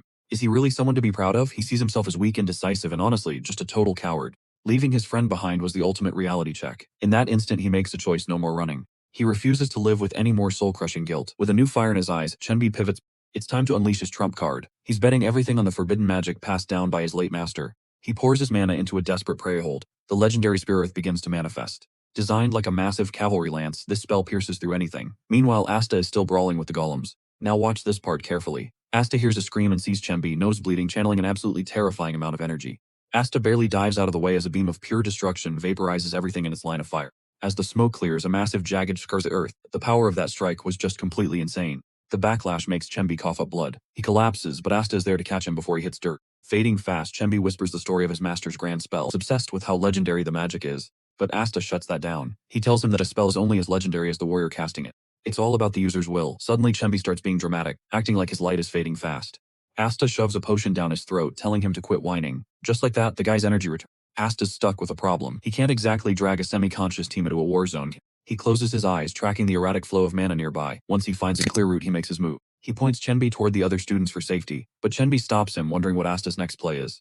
Asta has unfinished business. He's traced that foul mana straight to the control room, and he looks dangerously excited. He charges toward the control room. The closer he gets, the more familiar this disgusting heavy aura starts. This isn't Declan. After a few moments of processing, the realization hits him like a ton of bricks. He knows this. You and I saw this coming, didn't we? It's the demonic realm. This pure unfiltered evil energy is something he'll never forget. That dark vibe is unmistakable. Asta's twist. His Tycho finally comes to play again. He knows exactly who to blame, that creep Frizen. Meanwhile, deep inside the control room, things are going south. Frizen is absolutely loving this. His twisted experiment is a success, and demonic beasts are already starting to manifest. The plan is going perfectly, all thanks to that cursed ancient artifact strapped to his hands. It's working flawlessly. By severing space itself, Frizen ripped open a path to the demon realm without even breaking a sweat. He's completely hijacked the control room. But as he's celebrating, a mysterious figure steps out to question his methods. The stranger asks if he's really gambling on a plan this risky. Frizen just scoffs, confident in his dark work. Generating this demonic energy is all he needs to fulfill their twisted contract. The deal is almost done.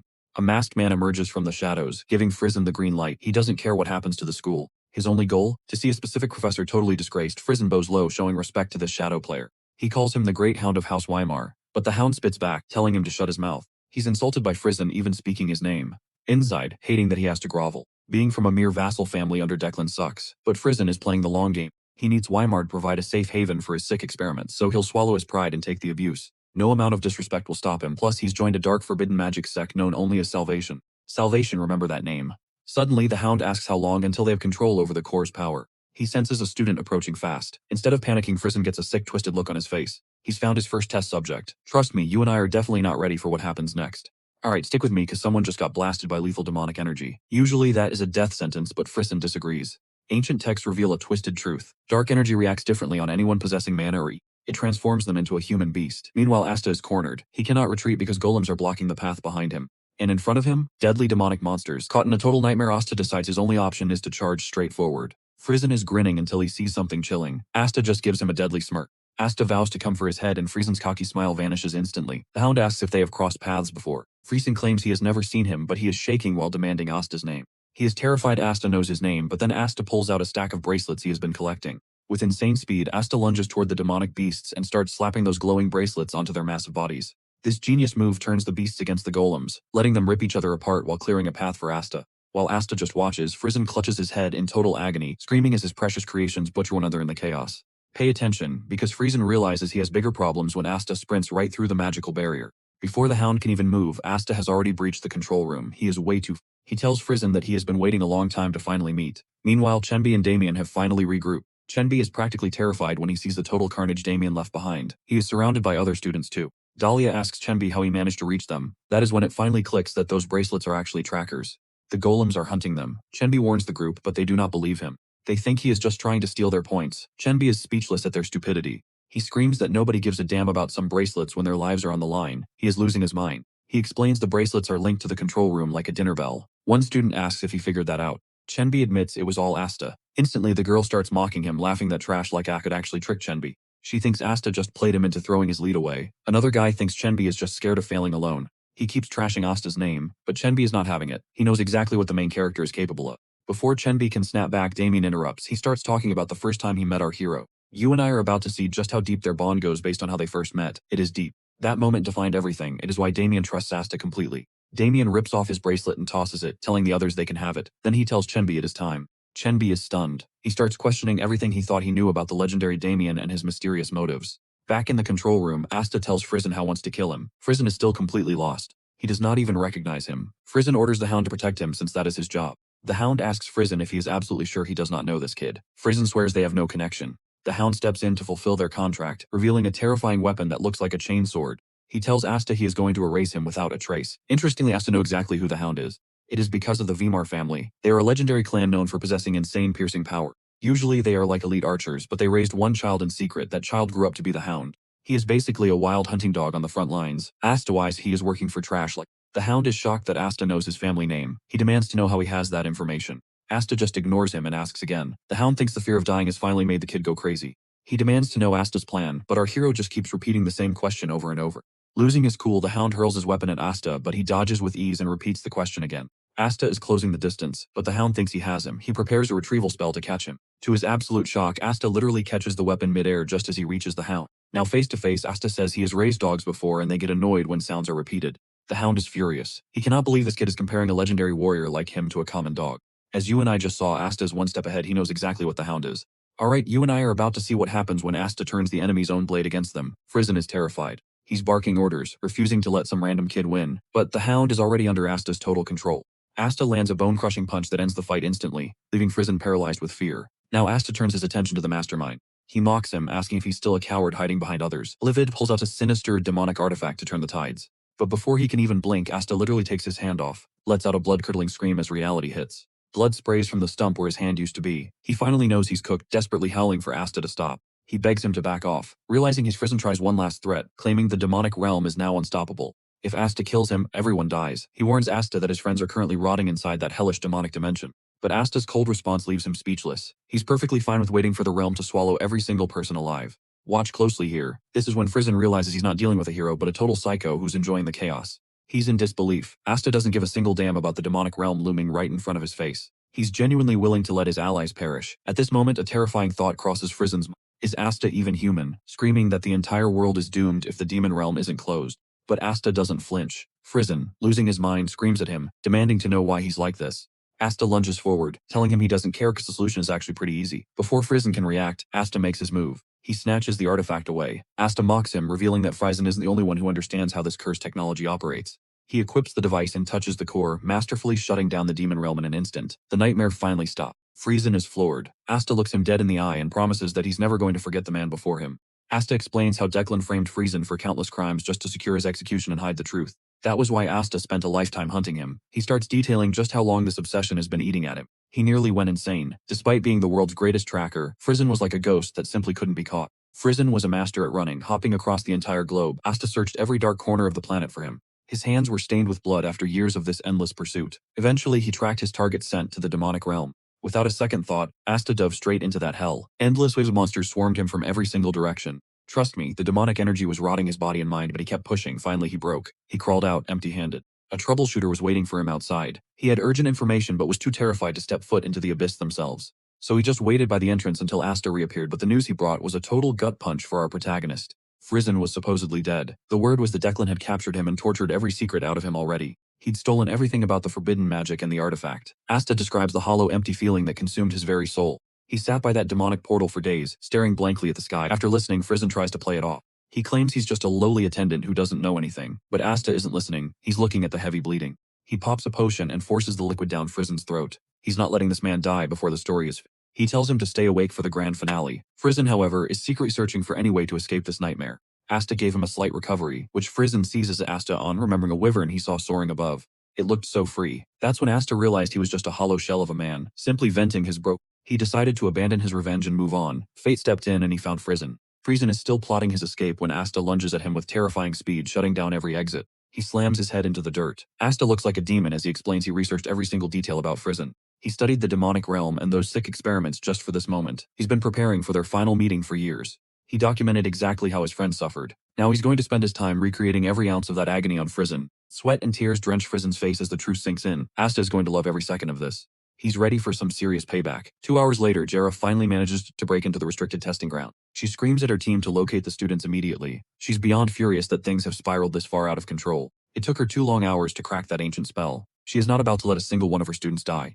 And that's how you handle a villain. Trust me, the core shows everything is back to normal. We survived this one. Alright, stick with me or diving into a crisis where Jera orders her team to rescue students first. She kills the intercom to avoid panicking the intruder, since they have no clue how he will react. Shockingly, every single student is safe, leaving Jaral that a 2-hour siege resulted in 0 casualties. Suddenly, Perun pings her with news that he has finally broken into the internal control room.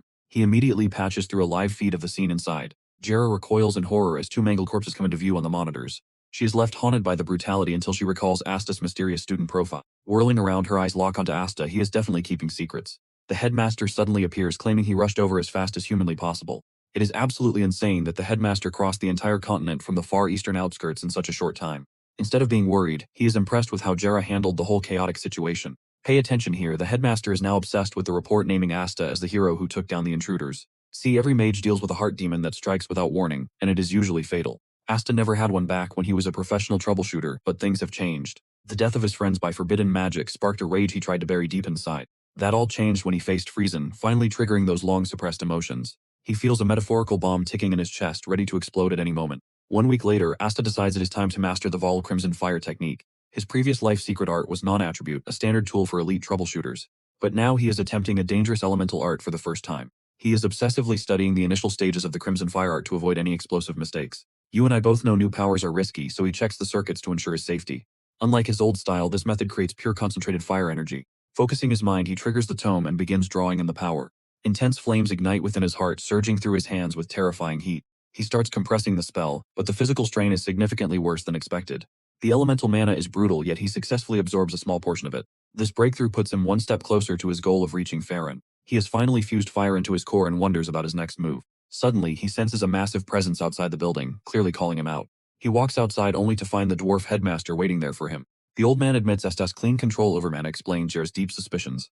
Asta tries to act casual, but the headmaster suddenly drops a heavy atmosphere. Terrifying aura explodes outward, testing Asta's legendary willpower as a former troubleshooter. He holds his ground, and the headmaster finally speaks up. He demanding Asta that he is the Academy's ultimate authority. Asta immediately bows and shouts a greeting, only to be told to pipe down. Turns out the old man already used a spell to block all sound. Asta is stunned by a sharp intuition. The old man predicted his every move. When Asta asks why he showed up, the headmaster admits he came because he has some very serious questions. This conversation is the tipping point as the old man takes a seat. His sheer presence crushes Asta to his knees while he mentions Jera's concerns. He is dying to know what Asta is hiding behind that calm face. Asta cannot believe this powerhouse is the same man who struggled with a simple speech. Trust me, you and I are watching Asta realize the headmaster is a total monster. Alright, you and I are watching Asta analyze the headmaster, realizing he is nothing compared to Declan. This lets him slip right through his mana flow. He severs the link the moment he is free from that heavy pressure. Asta bluntly reveals he knows why the headmaster showed up after the trial corridor incident. The headmaster is shocked that Asta is being so open about it, but Asta just shrugs. Why bother hiding something this obvious? Sure, keeping it low-key would have been better, but Asta knows this power is just way too massive to keep under wraps. Asta invites him to ask whatever he wants, though he is seriously weirded out by how the headmaster's mood keeps flipping. 1 second the guy's dead serious, and the next he is all smiles. Finally he agrees to start his interrogation. Asta can pick which questions to answer, since the headmaster would rather talk than have to beat the kid up. With the truce established, Asta takes a seat to hear what the old man really wants to know. But before the questions start, Asta drops a metaphor about a wyvern being hunted. It is a bold move that completely shifts the vibe. Now pay attention, because this parable makes the headmaster realize they are literally standing on a battlefield. He tells Asta to treat him like a senior or get knocked out cold. Asta does not argue and gives a Once he calls him senior, the headmaster actually praises him for being so obedient now that they are finally on the same page. Suddenly the headmaster vents a terrifying aura, demanding to know why Asta left those intruders in such a bloody broken state. Asta is caught off guard when he realizes the headmaster is not mad at him. He is pissed off at the people who broke in. Asta asks what the plan is, and the headmaster makes it clear he is going to absolutely crush every single one of those intruders. He is coming for their sponsors too, and he is 100% sure the Emperor will give him the green light. He even mentions rounding up his old squad. Asta quickly realizes he is talking about the legendary war mages from back. These are knights who fought right by his side, so Asta knows these are not just some ordinary forces they are dealing with. Asta tries to blame everything on Declan, but the headmaster sees right through that trash talk in a second. Asta is low-key impressed by how sharp the old man is. It would have been so nice to just pin it all on Declan. Finally, Asta drops the real name, Weimar. The headmaster's eyes widen, asking if the culprits are really from that powerful family. Asta mentions Friesen, the Magatech engineer, causing the headmaster to ask if there is any actual proof for these wild claims. Asta trolls him, asking if he needs to be spoon-fed every detail. The headmaster cannot believe how much attitude this kid has. You might be wondering the same thing the headmaster is: how does Asta know all these secret names? In the end, Asta gives the best answers he can without spilling the beans about his regression or that mysterious grimoire. Asta can feel the headmaster's absolute fury. After cooling off, the old man mentions he heard Asta wants to build a massive tower. He actually offers to fill every single shelf on the first floor for him, which is a massive win for Asta. Asta is stoked and thanks the headmaster for being so surprisingly helpful with his project. But there's a catch. The headmaster will only hand over the admission ticket if Asta does him a little favor first. The second Asta hears that, he knows he's in trouble. The headmaster just laughs because he can see the worry on Asta's face. He tells Asta to brighten up since the favor can wait. Then he hops onto the artifact used for building the demonic realm. It is a dangerous piece of tech, but the headmaster thinks it will be perfect for that library Asta is planning to build. Since it can literally sever space, Asta has to admit that this thing is going to be incredibly useful. If the academy professors could not even break through it, Asta is sure it will make for the ultimate tower defense.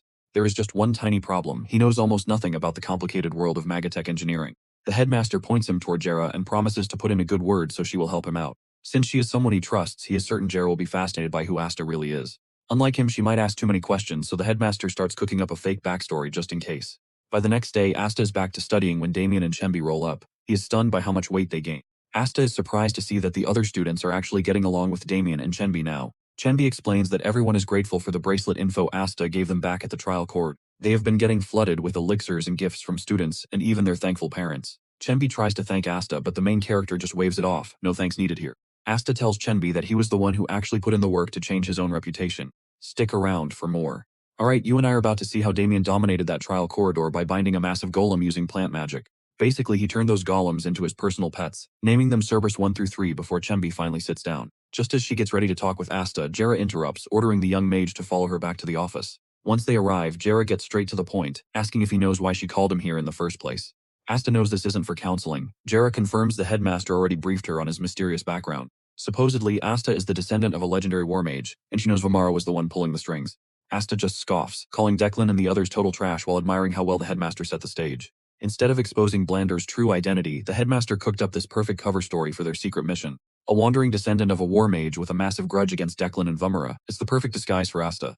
Asta agrees since it fits his goal, but you and I see Jera noticing the loopholes in the story. The headmaster's word is enough for her. She promises Asta that his secrets are safe under her watch. Jera is ready to cover his tracks, seeing that Asta isn't actually a threat to the Academy's peace. Suddenly, Asta kills the mood by staring at her chest before casually mentioning that she's way older than him. Jera snaps for a second but forces herself to stay calm, choosing to believe he is just being playful. She brushes it off and thanks Asta for saving every single student trapped in that dangerous trial corridor. Asta then pivots to his real goal and asks Jera for her full support. He needs her help securing rare publications. Without a second thought, he agrees to join his Asta finally breathes a sigh of relief. With her on board, he secured the final academic tie he needed. Now for the big one, the artifact. Jera warns him that researching this thing could take forever. There are risks, sure, but she's not too worried since they can just destroy it if things get messy. Watch this. Here's where things get dangerous. A shadowy group called Salvatium is already hunting for that gauntlet.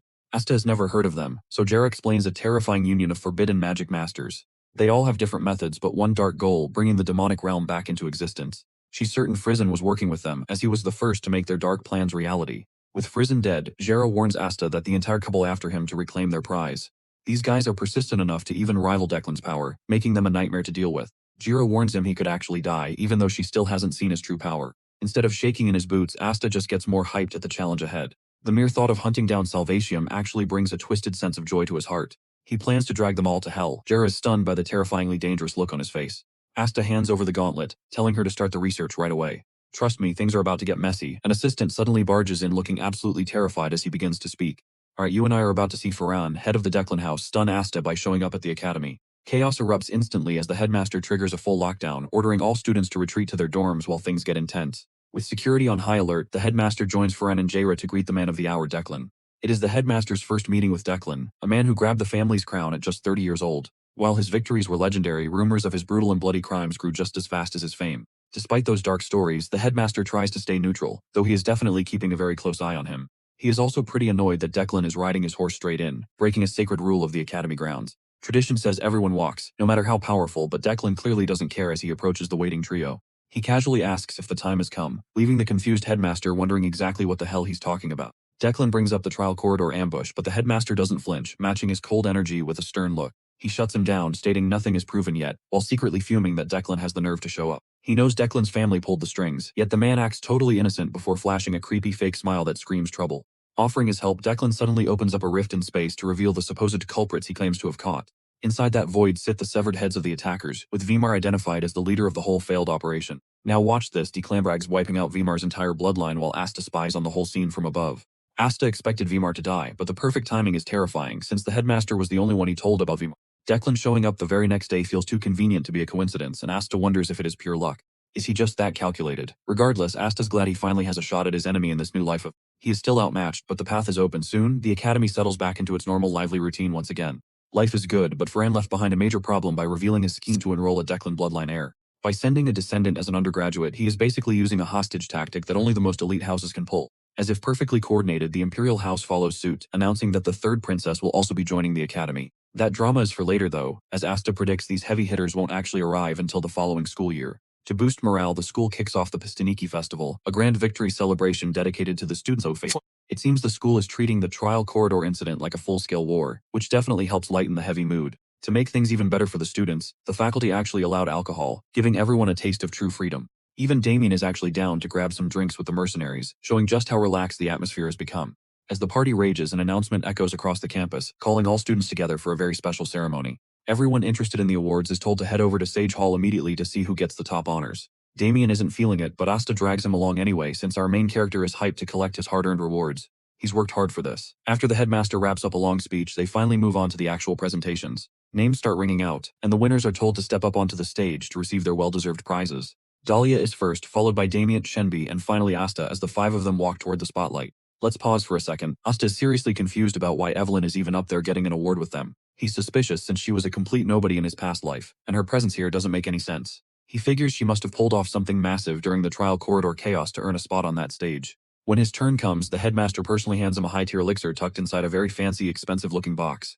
After the ceremony, the group spends the rest of the day running around the academy and just enjoying the festive vibes. Night falls, and the sky explodes with a brilliant fireworks show that leaves the entire student body staring in absolute awe. Asta thinks it's a waste of cash, but secretly plans his own massive display for when his future library is finished. He envisions a week-long festival of his own, followed by a grand sage ascension ceremony to mark his ultimate rise. The next morning, a white owl arrives with a secret message from the headmaster, summoning Asta to a private meeting. The note says to meet at their usual spot, so Asta immediately leaps out the window to head that way. He heads toward an abandoned building, an old troubleshooter's hub that is now the perfect hideout for a secret talk. And that is where we leave it, with Asta stepping into the shadows for a meeting that changes everything. Stick with me because our main character is about to get a shock when he sees the headmaster actually tidied up. Asta wonders why he was summoned at the crack of dawn, only for the old man to bring up that outstanding favor.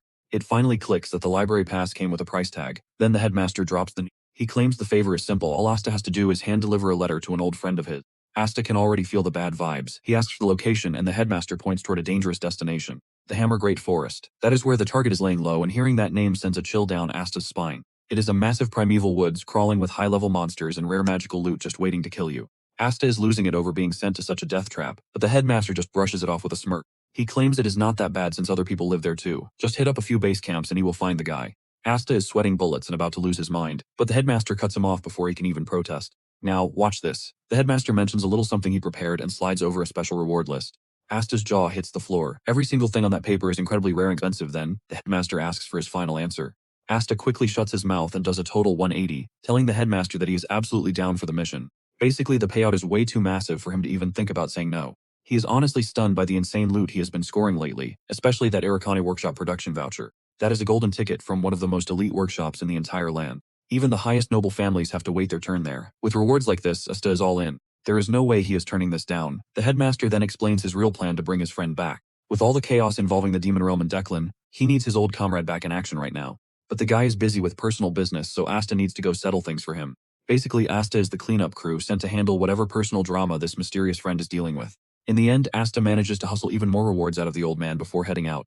After the meeting, he starts planning his next move. He originally wanted to boost his mana pool, but now that he has 3 top-tier elixirs, he realizes he does not need to obsess over capacity anymore. He decides to pivot toward a legendary technique modeled after a knight's reinforced body all powered by ether. This insane technique is known as the mana limbs. It is exactly what he needs to blow past the limits he had as a troubleshooter in his previous life. You and I are finally watching him fix that weak, frail body of his. He is hyped to be a mage who is about to gain the physical power of a high-level knight.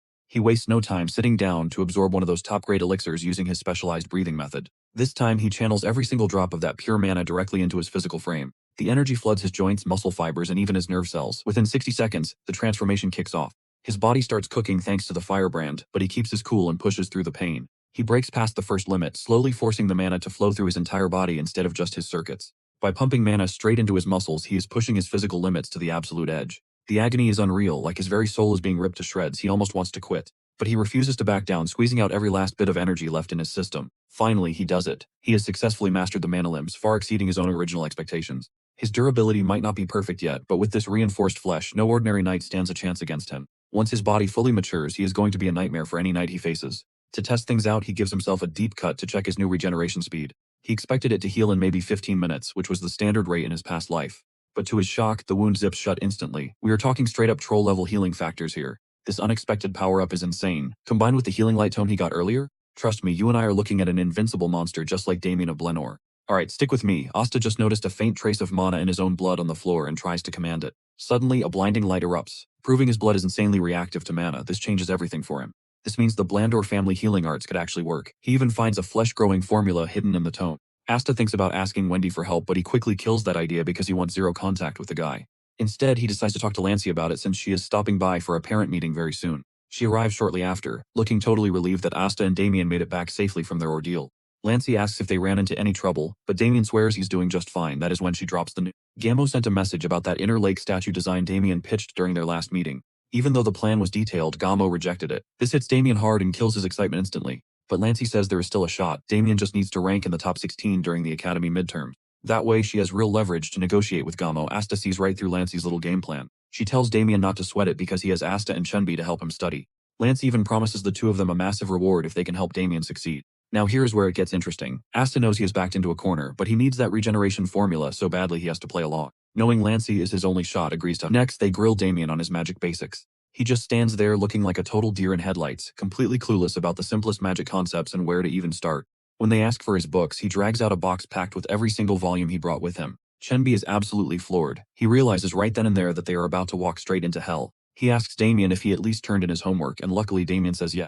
Chunbi breathes a sigh of relief. They dodged a massive bullet with the teachers, but Asta is not convinced. He is not sure Damien is telling the truth. Looking at his grades, he realizes the kid is failing almost everything. The only thing he is passing is culture, probably thanks to his high society upbringing and family lessons. Magic theory is his real nightmare. Asta is honestly worried he might lose his cool and hit him while they study. Suddenly Furion pops up, claiming he overheard them talking about Damien's terrible grades and their plan to help. Asta is suspicious of his motives, but Furion says he actually has a way to make the studying much easier. Damien's face lights up like a Christmas tree, but Asta is definitely not impressed by this sudden offer. You and I both know Asta does not trust this guy, so Furion decides to show them some serious. He pulls out a document that makes Asta's eyes go wide, of the Academy exams. It is the finished version of the Academy's latest exams plus every single test and assignment each of the professors gives. Everything from classes M1 to M3 is summarized right here on these sheets. Chunbi is absolutely floored by this. Asta, on the other hand, still remembers what Furion did before. He still hates what happened at the trial corridor, but he knows this leak is a major ray of hope. Even though he wants to punch the guy, he holds back, then Furion drops the catch. There is a condition. Asta is already thinking he might not have to stay calm for very much longer. Before Asta explains his deal, he wants Asta's help in the combat trials. With Asta's insane battle knowledge, Furion knows he will finally be able to scale through the evaluation.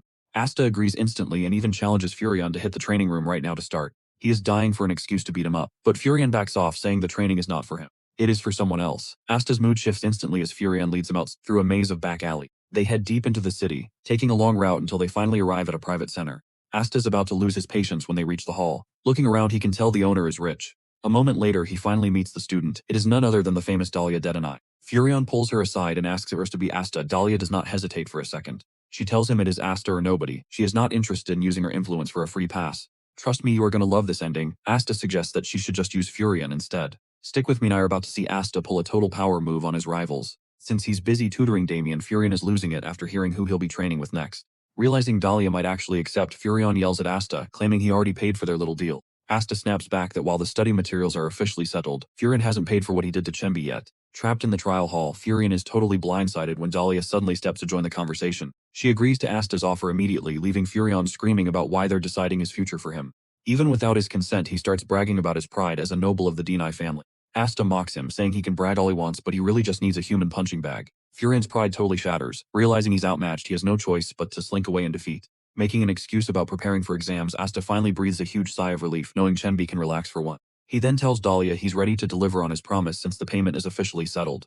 Asta offers her some direct combat training, but she just stands there looking completely overwhelmed by him. Now pay attention, everything is about to change as Evelyn plans to steal the academy exam questions. She gives her associate a secret address to meet a professional who specializes in these shady black market jobs. Back to Asta, he still can't believe he's training Dahlia. In his past life, they were mortal enemies. They were constantly at each other's throats. Honestly, Asta would have ended her life dozens of times by now. Only reinforcements ever saved her. Once she became a chief mage, their paths never crossed again. But if he ignores the old grudge, he sees that training Dahlia could be a very smart investment. Knowing she eventually surpassed Declan gets Asta hyped. He wonders if he should speed up the entire timeline. He's glad he took the deal. If he doesn't beat some sense into her now, he might never get the chance. Asta then asks her a serious question. The most important rule in a 1-on-1 duel. Dahlia has no clue, she just wants to learn that insane movement technique Asta used against Dexter. Surprised she's so focused on his methods, Asta tells her she needs to find a style that fits her. He asks her who wins a fight between 8 and a rank 9 mage. Dahlia assumes the 8th rank would win, but she's about to get a very painful reality check. Asta tells her she's dead wrong. The winner is whoever manages to crack the other person's head first. You saw that coming, right? Asta proves his point by firing a mana bullet straight at her face. First strike wins, period. By the time Asta starts heading back home, the sun is already starting to set. He knows Dahlia will improve if she keeps getting hit. Then he remembers Damien is still an issue. Meanwhile, Evelyn's henchman is stressing over his mission, hoping this contract will finally change his life. He realizes Evelyn is handing out connections to noble families through this high-stakes job. If he plays his cards right, he might finally become part of that elite, powerful network. He remembers past failures, but is convinced that this time everything is going to be different. He arrives at a normal-looking tea house where the attendant asks him what he'd like to order. The guy drops the secret code, freeze the dragonhorn tea hot. The worker tells him to wait a moment. He's relieved he found the right spot. Imagine the cringe of shouting that secret code in a totally normal shop. When the worker returns, he notices the guy is shaking. He says it's totally normal when dealing with dark merchants. Most people expect a dark dungeon, not a bright, beautiful shop that's actually a black market front. The attendant asks how he found the place. He admits he's there for the first-year magic department exam papers. The worker mentions a seller is already lined up and asks which specific department he's looking for. The guy asks for the magic department. Luck is on his side, a meeting is already scheduled for him. It's happening next weekend. The server asks if he wants to tag along, which really gets under the guy's skin. It's clear the attendant is testing him. He immediately realizes this is all just a part of their negotiation game. So what do you and I think? Is this guy about to pull off the ultimate heist? It's standard merchant practice to verify the goods, but things are about to get way more complicated.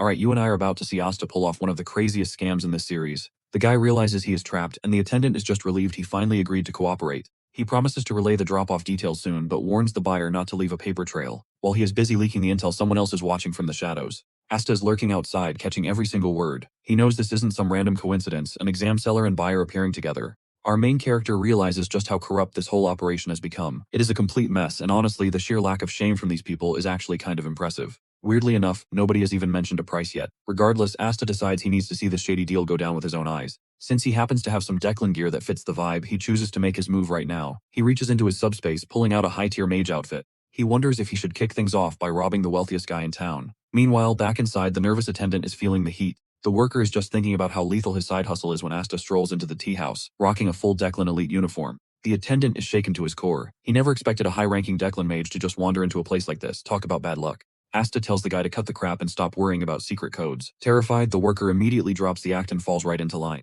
He asks what the elite mage needs, and Asta casually mentions he is searching for a subspace pouch. The guy starts sweating bullets the moment he hears those words coming from Asta. He is terrified that this mage is hunting for Callahan's lost pouch, which vanished into thin air after his death. If they find it here, he is basically a dead man. Panicking, he wonders why Asta would even look for it here. He quickly stammers that they have never seen an item like that in their shop. Wait for it. This is where Asta starts applying real pressure. He asks about that suspicious kid who just left, making the attendant freeze in his tracks.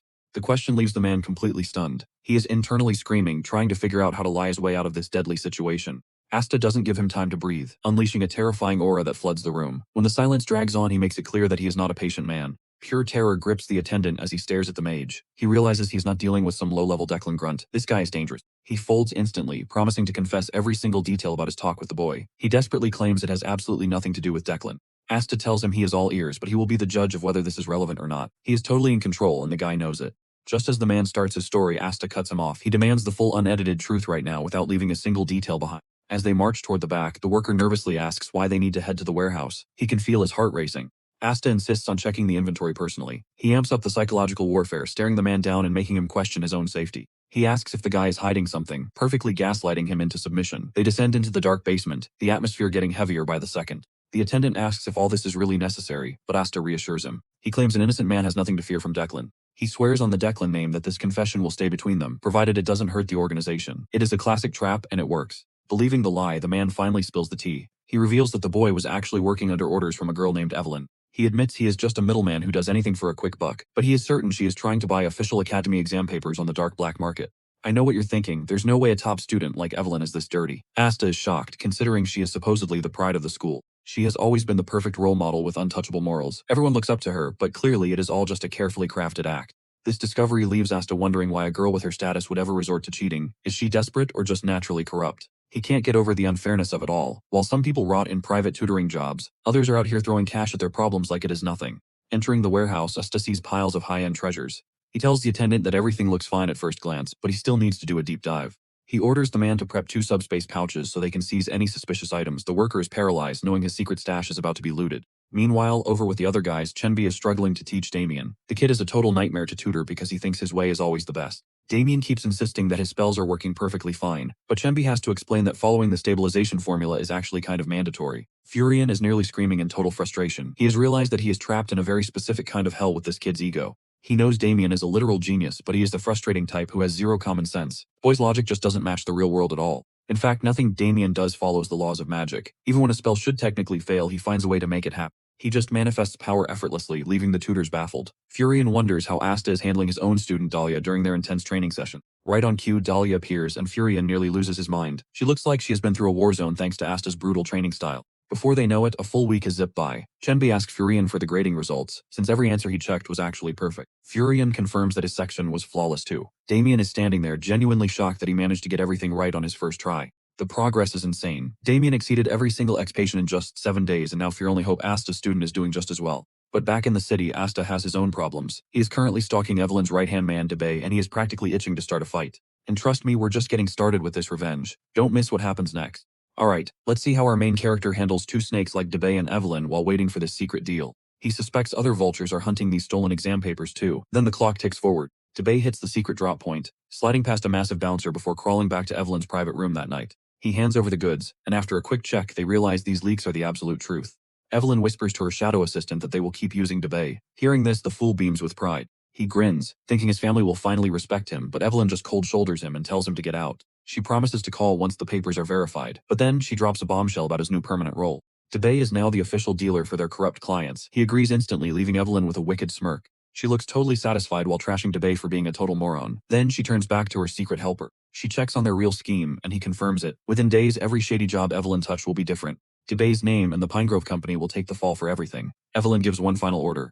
Everything must be flawless because Debay is just their sacrificial lamb, but they have no idea they are being watched.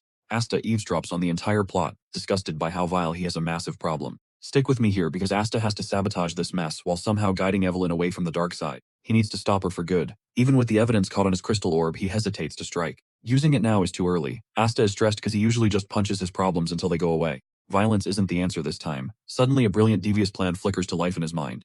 It is a way to force Evelyn onto a better path. Asta grabs the stolen exam papers with. He begins meticulously forging the text onto new sheets. Penmanship is perfect thanks to years of practice as a kid. He never thought his childhood forgery skills would be used for a high-stakes academy scandal like this one. He is pretty impressed with his handiwork. Once the swap is finished, he prepares to flip her world. She is about to become a saint, whether she likes it or not. Meanwhile, Dahlia finally gets Asta's combat lesson. The lesson of the first strike. Soon the exams wrap up, leaving the entire student body in a nervous sweat. Everyone wonders if they passed. But Demnon von Hera, one of Evelyn's top clients, is feeling like a... He is glowing with confidence, bragging to his friends about how he absolutely destroyed those difficult test questions. This brat is the heir to Viscount Harrimer, a family with some serious power. They rule the kingdom's grain supply. Evelyn is thrilled she locked down a deal with such a massive player, trading leaked answers for grain control. Genius, she has 4 more corrupt deals running just like this one. You and I can see she thinks this is the ultimate win, convinced her luck will never run out. She thinks she's untouchable. Then an examiner bursts in and orders Demnon to follow him immediately. The director is calling. Cold dread washes over Evelyn because this usually means someone got caught red-handed. Sunrise hits, and every first-year student is summoned to the Grand Hall for an urgent announcement. It is an emergency assembly. Most students are totally lost, having no clue why the atmosphere feels so heavy. But whispers start flying about a massive cheating ring that just got busted wide open. Evelyn is low-key panicking, terrified the trail leads to her door. She tries to tell herself she's safe. She was careful, right? She worries about Debay for a second, but figures even he isn't that reckless. He might be an idiot, but he's not suicidal. Then the examiner marches onto the stage. He demands total silence. He knows the rumors are already poisoning the air in the academy. Time for the cold, hard truth for anyone still in the dark. The examiner drops the hammer. A group of students was caught cheating on the midterms, bringing absolute shame to the entire school. The academy is disgraced. For the students who heard the whispers, this is the ultimate confirmation. The innocent kids know the cheaters are about to get their lives ruined in seconds.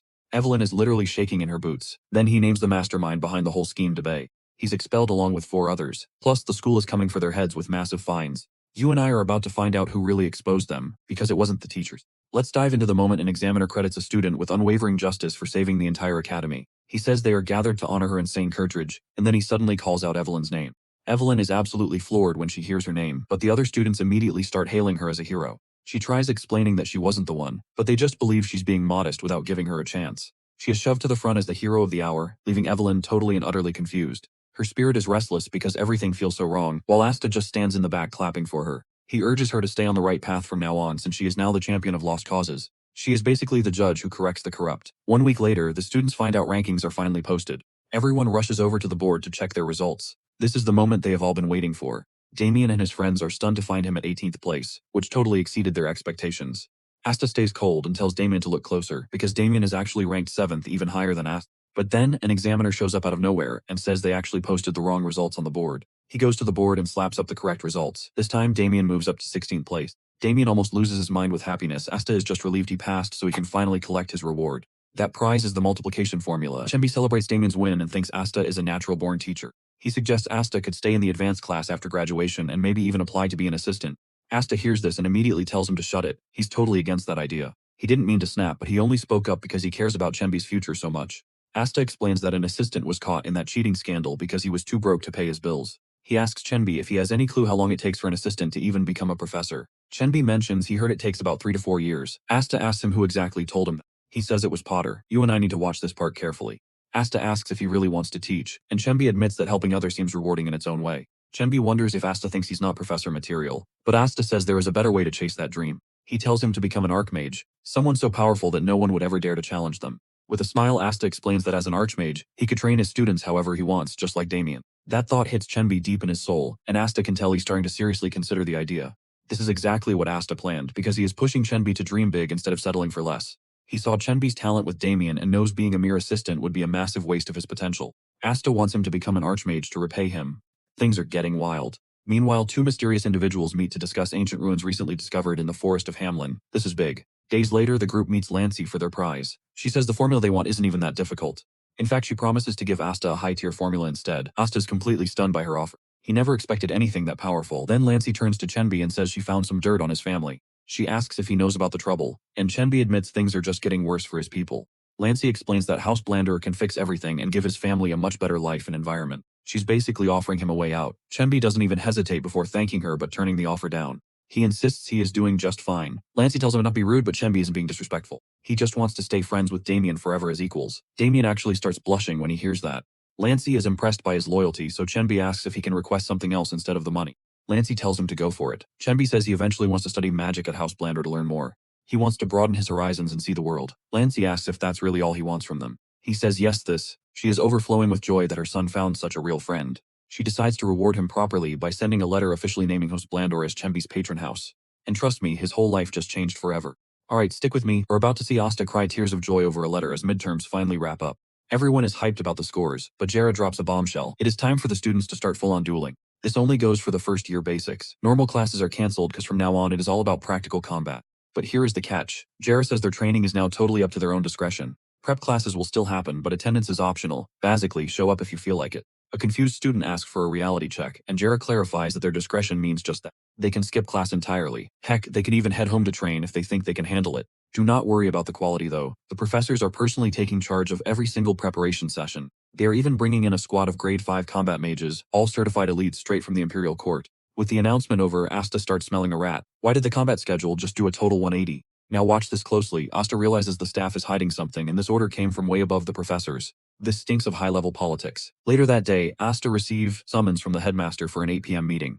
Asta rolls up to their secret spot at night, but his jaw hits the floor when he sees the massive changes. The old man went all out, setting up insane barriers that completely vanished the abandoned warehouse from the outside world. Since this place is a private resort now, Asta realizes the perfect spot for his test. He pulls out his ruby and starts pumping the multiplication formula into it to see if it actually works. It is a success. The rubies suck in the surrounding man and create perfect clones of the original gemstone. The power is still a bit weak though. He is ready to crank it up when the headmaster suddenly spawns in. The headmaster asks what the heck is going on, but he is the one truly stunned by those floating rubies. He asks if they can actually cast magic, and Asta gives him a live demo that leaves the old dwarf speechless. He cannot believe Asta is storing raw mana and gems to fire off spells. He starts geeking out like a total nerd. He starts grilling Asta about the range and where he found these stones, but Asta plays it cool for now. Asta promises the full story, but only if the old man does him a quick favor first. Behind that smile though? You and I both know Asta just found the perfect punching bag. The headmaster brags that Asta cannot even touch him. He claims his defense is impenetrable. Asta does not even bother arguing, he just locks in and gets straight to work. He starts fusing the rubies together, stacking mana until it hits critical levels. The headmaster finally realizes he messed up. The old man starts screaming for him to stop, but Asta is not backing down. This skill is ready to blow. He blasts the old dwarf, but Asta still finds the whole thing pretty mid. When the smoke clears, the headmaster is absolutely losing it. He starts shrieking at Asta in total disbelief. He demands to know who Asta really is. He knew the kid had talent, but this is just insane. Asta just shrugs and says he is just a normal guy. He asks if the headmaster thinks he is some demon. The old man snaps that their definitions of ordinary are light years apart, and maybe a beating will fix Asta's head. The headmaster admits the magic is so bizarre he can barely even wrap his brain around how it actually works. He asks where the red gems disappeared to, but instead of answering, Asta just gives him the middle finger. Once things finally cool down, Asta gets serious and asks why he was called here in the first place. It is about the Great Forest, but before he explains, he pulls out a magical projector. He taps a magical orb on the table to show Asta the footage, and the atmosphere gets heavy fat. Asta stares at the display, completely paralyzed with fear. We are talking about the legendary Great Forest of Hamlin here. It has been untouched since ancient times because of the monsters inside, but humans, they always find a way to survive. Only the most elite mercenaries dare to step foot inside that forest, but the footage shows something terrifying. The hardened mercenaries are literally shaking in their boots. They are facing a nightmare they cannot win against. They are being hunted by the undead, but these are not your typical zombies. They are fueled by pure soul energy. They are self-born monsters with zero human memories left. Then the headmaster drops the name of the real threat. The destroyer, a beast sealed in the ancient forest ruins for ages, has finally broken its chains and escaped. Vengeful spirits are rising, and trust me, you and I are looking at a massive emergency right now. Stick with me. You and I are about to see if Asta is crazy enough for this suicide mission. The headmaster asks for his final answer, promising that even if he refuses, he is keeping his rewards. He calls it a gift for the new blood, which means no extra money for this dangerous trip. Everything rests on Asta's shoulders, since you can't bribe someone to risk their life for a payday. This isn't about material gain anymore. It's a high-stakes mission where survival is the only thing that matters. Before the old man can finish his warning, Asta cuts in, casually agreeing. The headmaster is completely floored. Asta knows the headmaster is stressed about his buddy, who clearly won't stop until his heart gives out. Our main character admits he's no saint, but he's definitely not the kind of trash who gambles with lives. Deep down, Asta would have headed out even if the old guy tried to ban him from leaving. He feels like the answers he's searching for are in that forest, and he won't pass this up. With the deal sealed, he hands over a teleportation ticket for instant access through the official guards. He throws in a magic cloak for protection, but Asta just starts teasing him about running out of artifacts. The old man snaps back, telling him to shut up because once things get real, it'll be too late. Finally, he hands over the soul mark, a special mask designed to keep Asta's true identity a secret. Trust me, this mask is the key to make sure his target doesn't slip away without being noticed. The headmaster adds that based on the combat stats and exams, he'll register everything under Asta's name.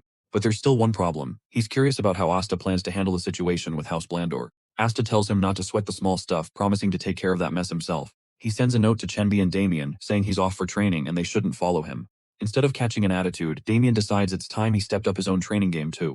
Cut to Greentown, a city near the Great Forest of Hamlin, where Asta is chilling in a warehouse. Meanwhile, the headmaster's buddy Auburn is meeting up with a sketchy guide named Ray to enter the woods. Ray is acting terrified about going back in there, while Auburn reminds him of their official contract. Even though Ray got paid 4 times the normal rate for the risk, he's still trying to quit. The guide tries to play Auburn, claiming there's no way he'll find another expert guide right now. He starts getting all emotional, saying he just wants to survive since monsters could pop up any second. Pay attention here, you and I are about to see the scammer's plan go south very fast. Ray's just looking for a payday, planning to ditch Auburn and disappear to some quiet village with the cash. But his scheme hits a wall when Asta suddenly appears, wearing that mysterious mask from the old man. Both of them freak out, demanding to know who he is, but Asta just turns the question back. Once the old man identifies himself, Asta confirms that he's the student the headmaster sent to help.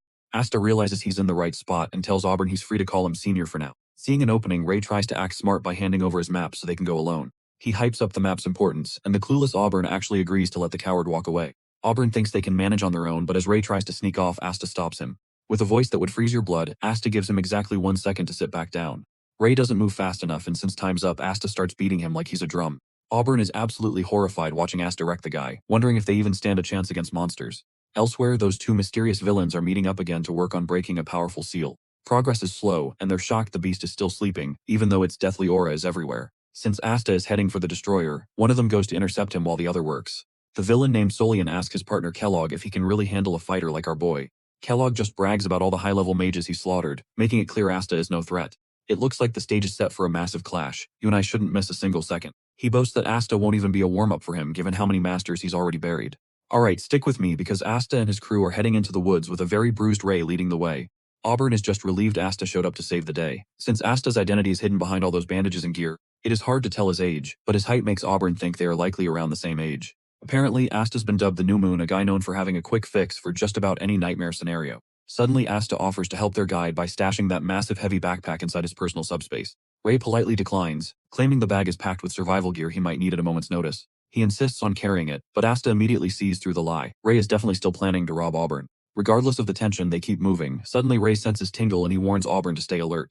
Now watch this. Things are about to get intense as orcs on Wolfback come charging at them with insane speed. Ray is panicking because they are not even close to orc territory yet. Auburn freezes, completely paralyzed by the sight. But then, glowing red rubies fill the sky. Asta tells Auburn to throw up a shield before he lets loose. As soon as the orcs are in range, Asta launches a devastating strike. The monsters realize they are doomed before it even hits. The impact creates a massive fireball that forces both Ray and Auburn to shield their eyes. When the dust finally settles, only total wreckage remains. Seeing Asta's terrifying power, Ray finally gives in and hands over his bag for storage. Realizing there is absolutely no way to escape a guy this strong, Ray submits and Asta casually accepts the pack. Further in, they encounter buffed-up goblins that Asta deletes instantly. He is weirded out by their look, wondering if the destroyer changed them. Ray suggests they examine the bodies closely and Asta agrees it is worth a look. After checking them out, Ray identifies them as Kentucky goblins from the second base camp. If these guys are out here, it means they are either colonizing new land or running for their lives from something bigger. Asta points out the obvious, they are being hunted. Look at those claws covered in forest grime and tree bark. Their feet are totally mangled too, proving these creatures were sprinting away from a real nightmare. Ray wants to take a safer detour since these goblins are usually the top dogs of this region. You and I both know that when a scout says something is no joke, we should probably avoid the unknown variables. Surprisingly, Asta goes along with it, noting that hidden risks are the worst, so they will follow Ray's lead. Asta is actually impressed by Ray's instincts. Even with his own massive sensing range, this area is a mess of interference. Yet Ray found the perfect path through the chaos. Asta has to admit this guide is way more capable than he looked. He decides to let Ray take point for now. A bit later, Ray announces they are nearing their goal. Once they clear the swamp ahead, they will reach the first camp, but he suggests they take 5 first. While Ray scouts ahead, Asta Auburn is a total nervous wreck, and honestly, he cannot even blame him. Their detour cost them a full day, and Auburn is stressing that the monster will catch up to them soon. He is desperate to find and kill the destroyer before things get worse, clearly blaming himself for the whole mess. Asta is not the type to offer a shoulder to cry on. He is just annoyed the guy is venting. He is not a therapist after all. Suddenly Ray sprints back looking obstufied, yelling for them to move now. The swamp's ruler is coming. Deep within this forest lies a hellish pit known only as the depths. This monster is a prehistoric beast that crawled out from those very shadows. Nobody has a clue why this creature left the depths to haunt these forest wetlands. Ray is losing it because the king of the marsh has not been seen in years. Asta asks if they can bypass it. He wonders if there is any other path through the muck, even if the king owns the area. Ray shuts that down fast. One touch of the water and that beast will track their scent forever. It will hunt them to the edge of the world. Auburn desperately asks how long a different route would take. Ray explains it is not that easy. To avoid the swamp completely, they would have to take a massive detour. Guides work themselves to the bone to find paths here, but a full detour now would take 10 whole days. That beast will literally hunt them across the globe. Auburn asks again about the time for a safe path. Ray reiterates the struggle. Finding a direct line through these wetlands is what makes a guide's job so hard. Trust me, you're going to want to see what happens when they realize this detour adds 10 days to their journey. Trust me, Auburn's about to face a brutal 1-month journey. He's absolutely stunned, but there's no other way out. Ray suggests taking a safer path, but our main character Asta immediately shuts that idea down. He's taking them straight through the wetlands. Ray's terrified, desperately trying to warn him about the horror waiting there. This beast is a legend. It's slaughtered countless soldiers, elite mages, and high-ranking knights alike. But Asta's not just passing through. He looks Ray in the eye and says they're here to slay the swamp's ruler. Ray's jaw drops as he realizes he's serious. Auburn sighs, stepping forward to tell the main character something important. He tells him he doesn't need to risk everything, since he's already grateful they even made it this far together. Asta cuts him off. This monster is a problem, and it's time someone finally dealt with it for good. He asks if Auburn's really going to freeze when they face the destroyer. Auburn tries to explain with some lame analogy, but Asta's mind is made up. By tomorrow, that ruler of the swamp is going to... Seeing Asta won't budge, Auburn realizes he has to step up. He might actually have a way to help. Asta asks if he was just going to watch from the sidelines. That's when Auburn reveals his secret. His talent hasn't fully awakened yet, but he's sure it can make a difference. He calls this power his special gift. Now pay attention. This power is called overclock. It forces a person to its absolute max for a limited time. Asta's hooked. He demands more details immediately. Fast forward to the next morning and Auburn is up before the sun. As he prepares for the hunt, he's shocked to see the main character appearing in the distance already. He's dragging a battered Ray behind him. Turns out Asta caught him trying to bolt and gave him a fresh beating. He casually asks Ray which tree he prefers. Next time he runs, he's getting tied up right there. Left as bait for the wyverns to devour. Seeing that cold look, Ray swears he's done running for good. With breakfast finished and the main character's energy at its peak, the real mission is finally about to begin. He checks if Auburn's ready. He is, but Ray? Yeah, he's still terrified and definitely not ready for it. Asta tells them to stay back while he takes point. He steps into the dark, murky waters of the swamp. He's hunting for the beast's attention. Once you step into this thing's territory, there's no hiding anymore. To bait the trap, he slices his hand open. He lets the scent of blood drift through the water. Seconds later, the water erupts. This massive beast emerges, towering over the main character like a literal mountain of scales. Auburn and Ray are literally shaking, but Asta is cold. He casually tells Auburn to start his part. Auburn triggers his skill, unleashing Asta's hidden potential. Immediately, he can feel a violent surge of power coursing through him. He finally feels that absolute freedom he's been missing. The monster lunges, trying to crush him in one strike. You and I both know Asta's too fast for that. He's already in the air, taking the high ground instantly. He actually thanks the beast for letting him test his new limits. Now let's break down how overclock actually works. Auburn admits even he doesn't fully grasp the mechanics behind it, but it reportedly shatters every limit. There is, however, one deadly rule they have to follow. Overclock only lasts 5 minutes. Anything longer is suicide. He has to end this fight before the clock hits 0. Facing the beast head-on, Asta summons a flood of magic circles. He reaches a very simple conclusion. 5 minutes is plenty of time to have some fun. He ignites a fire magic so intense it's blinding. The flames are so hot they're literally burning the water itself. Auburn and Ray are watching in total disbelief. Seeing fire consume a swamp thing, but Ray is losing it. This magic defies all logic. The monster is already buckling under the heat. Asta might actually pull off the impossible and kill it. Suddenly, Ray spots a deadly shift. He screams a warning. The beast is about to let out a roar. Too late. The roar erupts and Asta's fire magic starts flickering out. He realizes what's happening immediately. That roar disrupts the natural flow of mana. He's not surprised though. He expected nothing less from this king. Ray screams again, telling Asta to look away. Whatever he does, he can't look into the monster's eyes. 3 seconds of eye contact will completely freeze his mana. Asta's stunned by this insane reveal. Ray waited until now to mention this. Turns out he's always been terrified of the Swamp King's hidden powers. Mana disruption, frozen magic, and impenetrable skin. You and I can see Asta's got his work cut out for him. Alright, you and I are about to see if our main character can actually survive against the king of the swamp. Instead of planning a quick escape, Asta chooses to stand his ground against the massive beast. Ray clenches his fist in hope as Asta turns around to look him right in the eye. He promises they will chat later, but Ray just wants them to survive this fight first. Since the monster's gaze is deadly, Asta decides to take its eyes out of the equation. He rockets forward and jams rubies into the beast's eyes, making it scream in pure agony. Blinded and thrashing, the creature can't see Asta charging straight back in for the final kill. Asta lands a massive punch, triggering a collision strike that sends shockwaves through the creature's body. The monster actually tanks the hit, forcing Asta to admit this thing is pretty tough. But he calls it way too slow and decides it is finally time to end this once and for all. Now watch this closely. This is where things go from 0 to 100 with a brand new skill. He fires off explosive annihilation, and for a second it looks like nothing even happened. Then the monster swells up and bursts from the inside, sending Asta crashing into the water. He passes out from exhaustion, annoyed that a mere monster pushed him to his absolute limits. He wonders if Declan could have blocked it, though he definitely wouldn't have escaped the blast unhurt. No matter how strong the shield, that vicious explosion would have shredded it to pieces. He named it Explosive Annihilation because it literally deletes everything, but someone is watching from the shadows. It is Kellogg, the spy, and he's absolutely stunned by what he just saw. He can't believe Asta destroyed the ancient beast he set up as bait.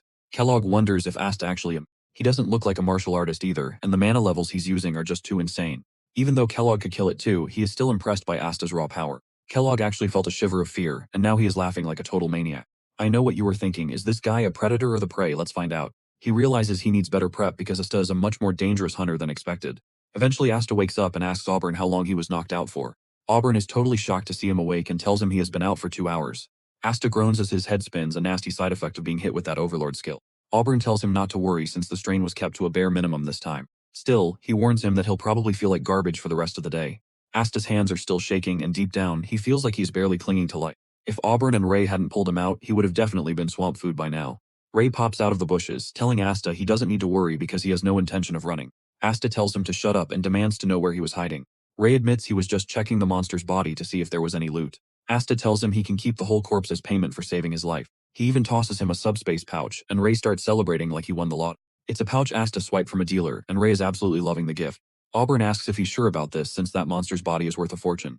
Asta claims he doesn't want it, and Ray needs to make a living somehow. Auburn is totally moved, thinking Asta is the most noble and selfless guy in the world. But he is wrong because Asta has a very specific reason for ditching the loot. Normally the hide blocks ether and sells high, but there is a major catch. The materials lose all their special properties the moment the monster actually dies. And that's how you play the long game. Trusta is always 10 steps ahead. Alright, you and I are about to see if our main character can survive this mountain of scrap metal. Auburn looks at Asta for the plan. Ray thinks they can chill for one more day, but Asta is not about that lazy life. He is itching to move immediately. By nightfall, the squad finally hits the gates of Base Camp 1. The place is pitch black, and Ray explains they do not light a single torch once the sun goes down. Why? Because light is basically a dinner bell for monsters. Now they have to track down the camp keeper for a bed. Asta is confused, so Ray breaks it down. The keepers are just the mercenary group that runs this joint. They basically tax every fighter who passes through, taking a piece of their loot. To put it bluntly, they are just high-end thugs running a racket. Suddenly a gravelly voice booms from the shadows, calling Ray out for his big mouth. Ray freezes as the chief, a guy named Fixer, stares him down from the watchtower. The poor guy is absolutely terrified. Even Auburn feels the pressure from this guy. Fixer and his crew do not play around. He leaps from the tower and sticks the landing right in front of them. He reaches out for a handshake, but Asta just stands his ground. Fixer has to clarify, he is just being friendly. And both of them flare their auras in a silent power play. Check this out. Even a simple handshake turns into a flex. After Asta asks why the boss is out here, Fixer has an offer. He knows they are heading for Base Camp 4, which has Auburn wondering how he got that intel. Fixer immediately snitches on Ray, who's apparently bragging about how he was going to swindle some clueless mage. But that is small fry. What Fixer really wants is for his crew to tag along to the 4th camp. Asta is caught off guard, but Fixer explains that if the 4th base falls, his camp is the next domino to drop. He wants to take the fight to them. Asta thinks more muscle is always a win and is ready to say yes. But then Auburn slams the brakes, rejecting the deal and leaving Asta completely stunned. Fixer demands to know why, and Auburn explains that the 4th base is nothing but a graveyard now. It is a total death zone. Auburn warns him that things are way worse than anyone could have ever guessed. Fixer gets heated, asking if Auburn is seriously calling him a coward who cannot handle a little danger. Auburn doubles down and Fixer absolutely snaps, unleashing a terrifying aura while calling the mage an arrogant brat. He is livid. He asks Auburn who gave him the right to judge when he has survived everything with just his blade. He might look like a cheap mercenary, but he and his men have lines they will never let anyone cross. They have a home to protect, and they are not about to back down from some fancy magic user. Auburn is sweating now. Fixer yells that they have every right to defend their land before turning his back on them. He expected more from a headmaster student but is purely disappointed. He tells them to find a hole and go sleep. The vibe is completely ruined. Asta decides to wash off the tension with the shower while the others hit the hay. But Asta is not done. After he sneaks off to find Fixer in his private office. You and I know Asta always has a plan. Asta just wants a chat. Fixer calls him a brat with a lot of nerve, but Asta just calmly asks the old man how old he is. Fixer says he is turning 50 next year. Asta hits him with a curveball, claiming he was actually 50 a whole year ago. Fixer thinks he is just talking trash and tells him to get lost if he is only there to troll. But Asta knows Fixer is going to the 4th base no matter what Auburn says. He is clearly since he is going anyway. Asta invites him to join them, telling him to ignore whatever Auburn was whining about. He knows they are stronger together. This blows Fixer's mind since he thought Auburn was the leader. Asta reveals that Auburn is just for show. He, on the other hand, is a different breed of leader. He actually acts his age. Asta wants Fixer because he felt that massive aura earlier and knows he is a pro. It is rare to find a knight with that kind of raw power and battle-hardened experience in the wild. Fixer realizes Asta just looking for meat shields, and Asta does not even try to deny it. Fixer asks if this is a formal request, and Asta points out he is just giving him the opening he wanted. Fixer agrees to go but plans to send the rookies home while only taking his veteran warriors to the front. Asta respects the move, calling it noble to sacrifice himself for the next generation. Asta respects the move, calling it noble to sacrifice himself for the rookies. And trust me, you and I won't want to miss what happens next. Alright, you and I are about to watch this expert carve a path for the kids, even trading their guide for him. Asta wonders why he is stressing so much, starts explaining the terrifying ruler of the swamps and the wetlands. Their current guide just isn't skilled enough to navigate the deadly swamp. It is basically a death trap for them. Asta tells him straight up there is nothing to worry about. Fixer is just standing there completely lost and confused. How do you think we made it to the 1st camp? If we went around, we would have hit the 3rd base. Fixer's jaw drops. He asks if the swamp ruler actually retreated and let them pass through without a fight. Stick with me here. Asta says he sent that monster to the afterlife. Fixer is officially shook to the bones. Morning hits and the mercenaries prep for departure while the younger recruits head back to their homes. Asta asks if the scouts confirmed it yet. Fixer, ruler of the swamp, is officially dead and gone. Fixer finally snaps, and Asta looks him in the eye. I am your employer. Asta asks if he made a choice. Fixer agrees, but he needs a firm promise that the young one gets out alive. Asta gives his word. Asta says he just needs men to be cannon fodder. He is being blunt. After this mission is over, Fixer and his crew are free to do whatever they want. Fixer acknowledges this. Asta says to drop the formalities since he is only 2 years older, even though age means nothing here. Fixer is spiraling. There is no way this absolute monster of a man is only 2 years older than him. You and I both saw that coming, right? He thinks it is some old mage who drank a rejuvenation elixir. A soldier announces they are ready. Fixer barks orders to get moving. They cannot keep their boss Asta waiting anymore. Once the men have assembled, Fixer starts to lay out the strategy for the long and dangerous journey ahead. Half the veterans go deep into the forest. The rookies, they are heading straight for the exit and out of danger. Fixer hypes them up. The mercenaries start shouting, volunteering to go on the dangerous path. Fixer sees the hype and tells them to shut it. He tells the younger ones he has zero interest in hearing them speak. He says to move it. Even with him insisting, they refuse to leave. Asta just the whole drama unfold from the shadows. Ray walks up to Asta, asking if the Aviate mercenaries are really joining their... He can hardly believe it. Asta confirms it, asking if he is deaf. Ray thinks this is great since they have guarded the camp for centuries. They have guarded the camp for nearly 200 years. Asta realizes these guys are basically pros at winning battles. Ray is sure Asta can handle any monster alone, but having the mercenaries around is still going to be a huge help. Asta just hopes that is true. He's not taking any chances with this mission. He checks on Ray and Auburn. Packed yet? Auburn says he has ready gear and everything set to go. Asta teases him. You're a dead man anyway, why pack? Ray screams at him not to jinx the whole thing. Ray asks Asta to take him under his wing if they survive. Asta sees the dude is gambling with his life. He knows Asta is his only reliable lifeline, assuming he does not get killed by Declan first. Asta shrugs. "You are free to do what you want." Ray is ecstatic and thanks him immediately. "I will do my best," Ray says, "but won't as far as selling my soul." Asta just moves on. Asta meets back with Fixer. The mercenary asks him to help persuade someone before they officially head out. Who and where? Fixer points toward the second base camp. He needs Asta to convince the chief, a man named Holly. If Holly can't come, Fixer wants his vice chief. Apparently the guy is an absolute genius when it comes to brilliant war tactics. Meanwhile, at the second base camp, the team is also getting ready to move out toward the fourth camp. The vice chief says they just need to clear the facilities. Holly tells him to stop and leave it all behind. "If goblins move in, we will just take it back later, no big deal." The vice chief is not so sure. "That only works if we come back alive," he worries. Holly starts talking about how everything feels so empty now. He thought he had everything once he rose to chief. Now, it feels like vanity. He's just done with it all. Holly tells his vice he wants to die soon so the guy can take his spot and understand this feeling. The vice chief scolds him. "Stop making those morbid jokes." He hates that Holly is acting so out of character lately. Holly just sighs. "But since it is my time to die, it makes sense." The vice is stunned. "Trust me, you and I can see the realization of death hitting him hard." "Alright, you and I are jumping right into the heat," as the vice commander screams at Halig for joining Fixer and his men. The monster hasn't even fully evolved yet, but it's already mutating the entire forest. He demands to know why Halig is suddenly jumping into this mess when he never used to be this reckless. Halig asks what kind of man his vice thinks he is. The answer? A guy just looking out for massive payday.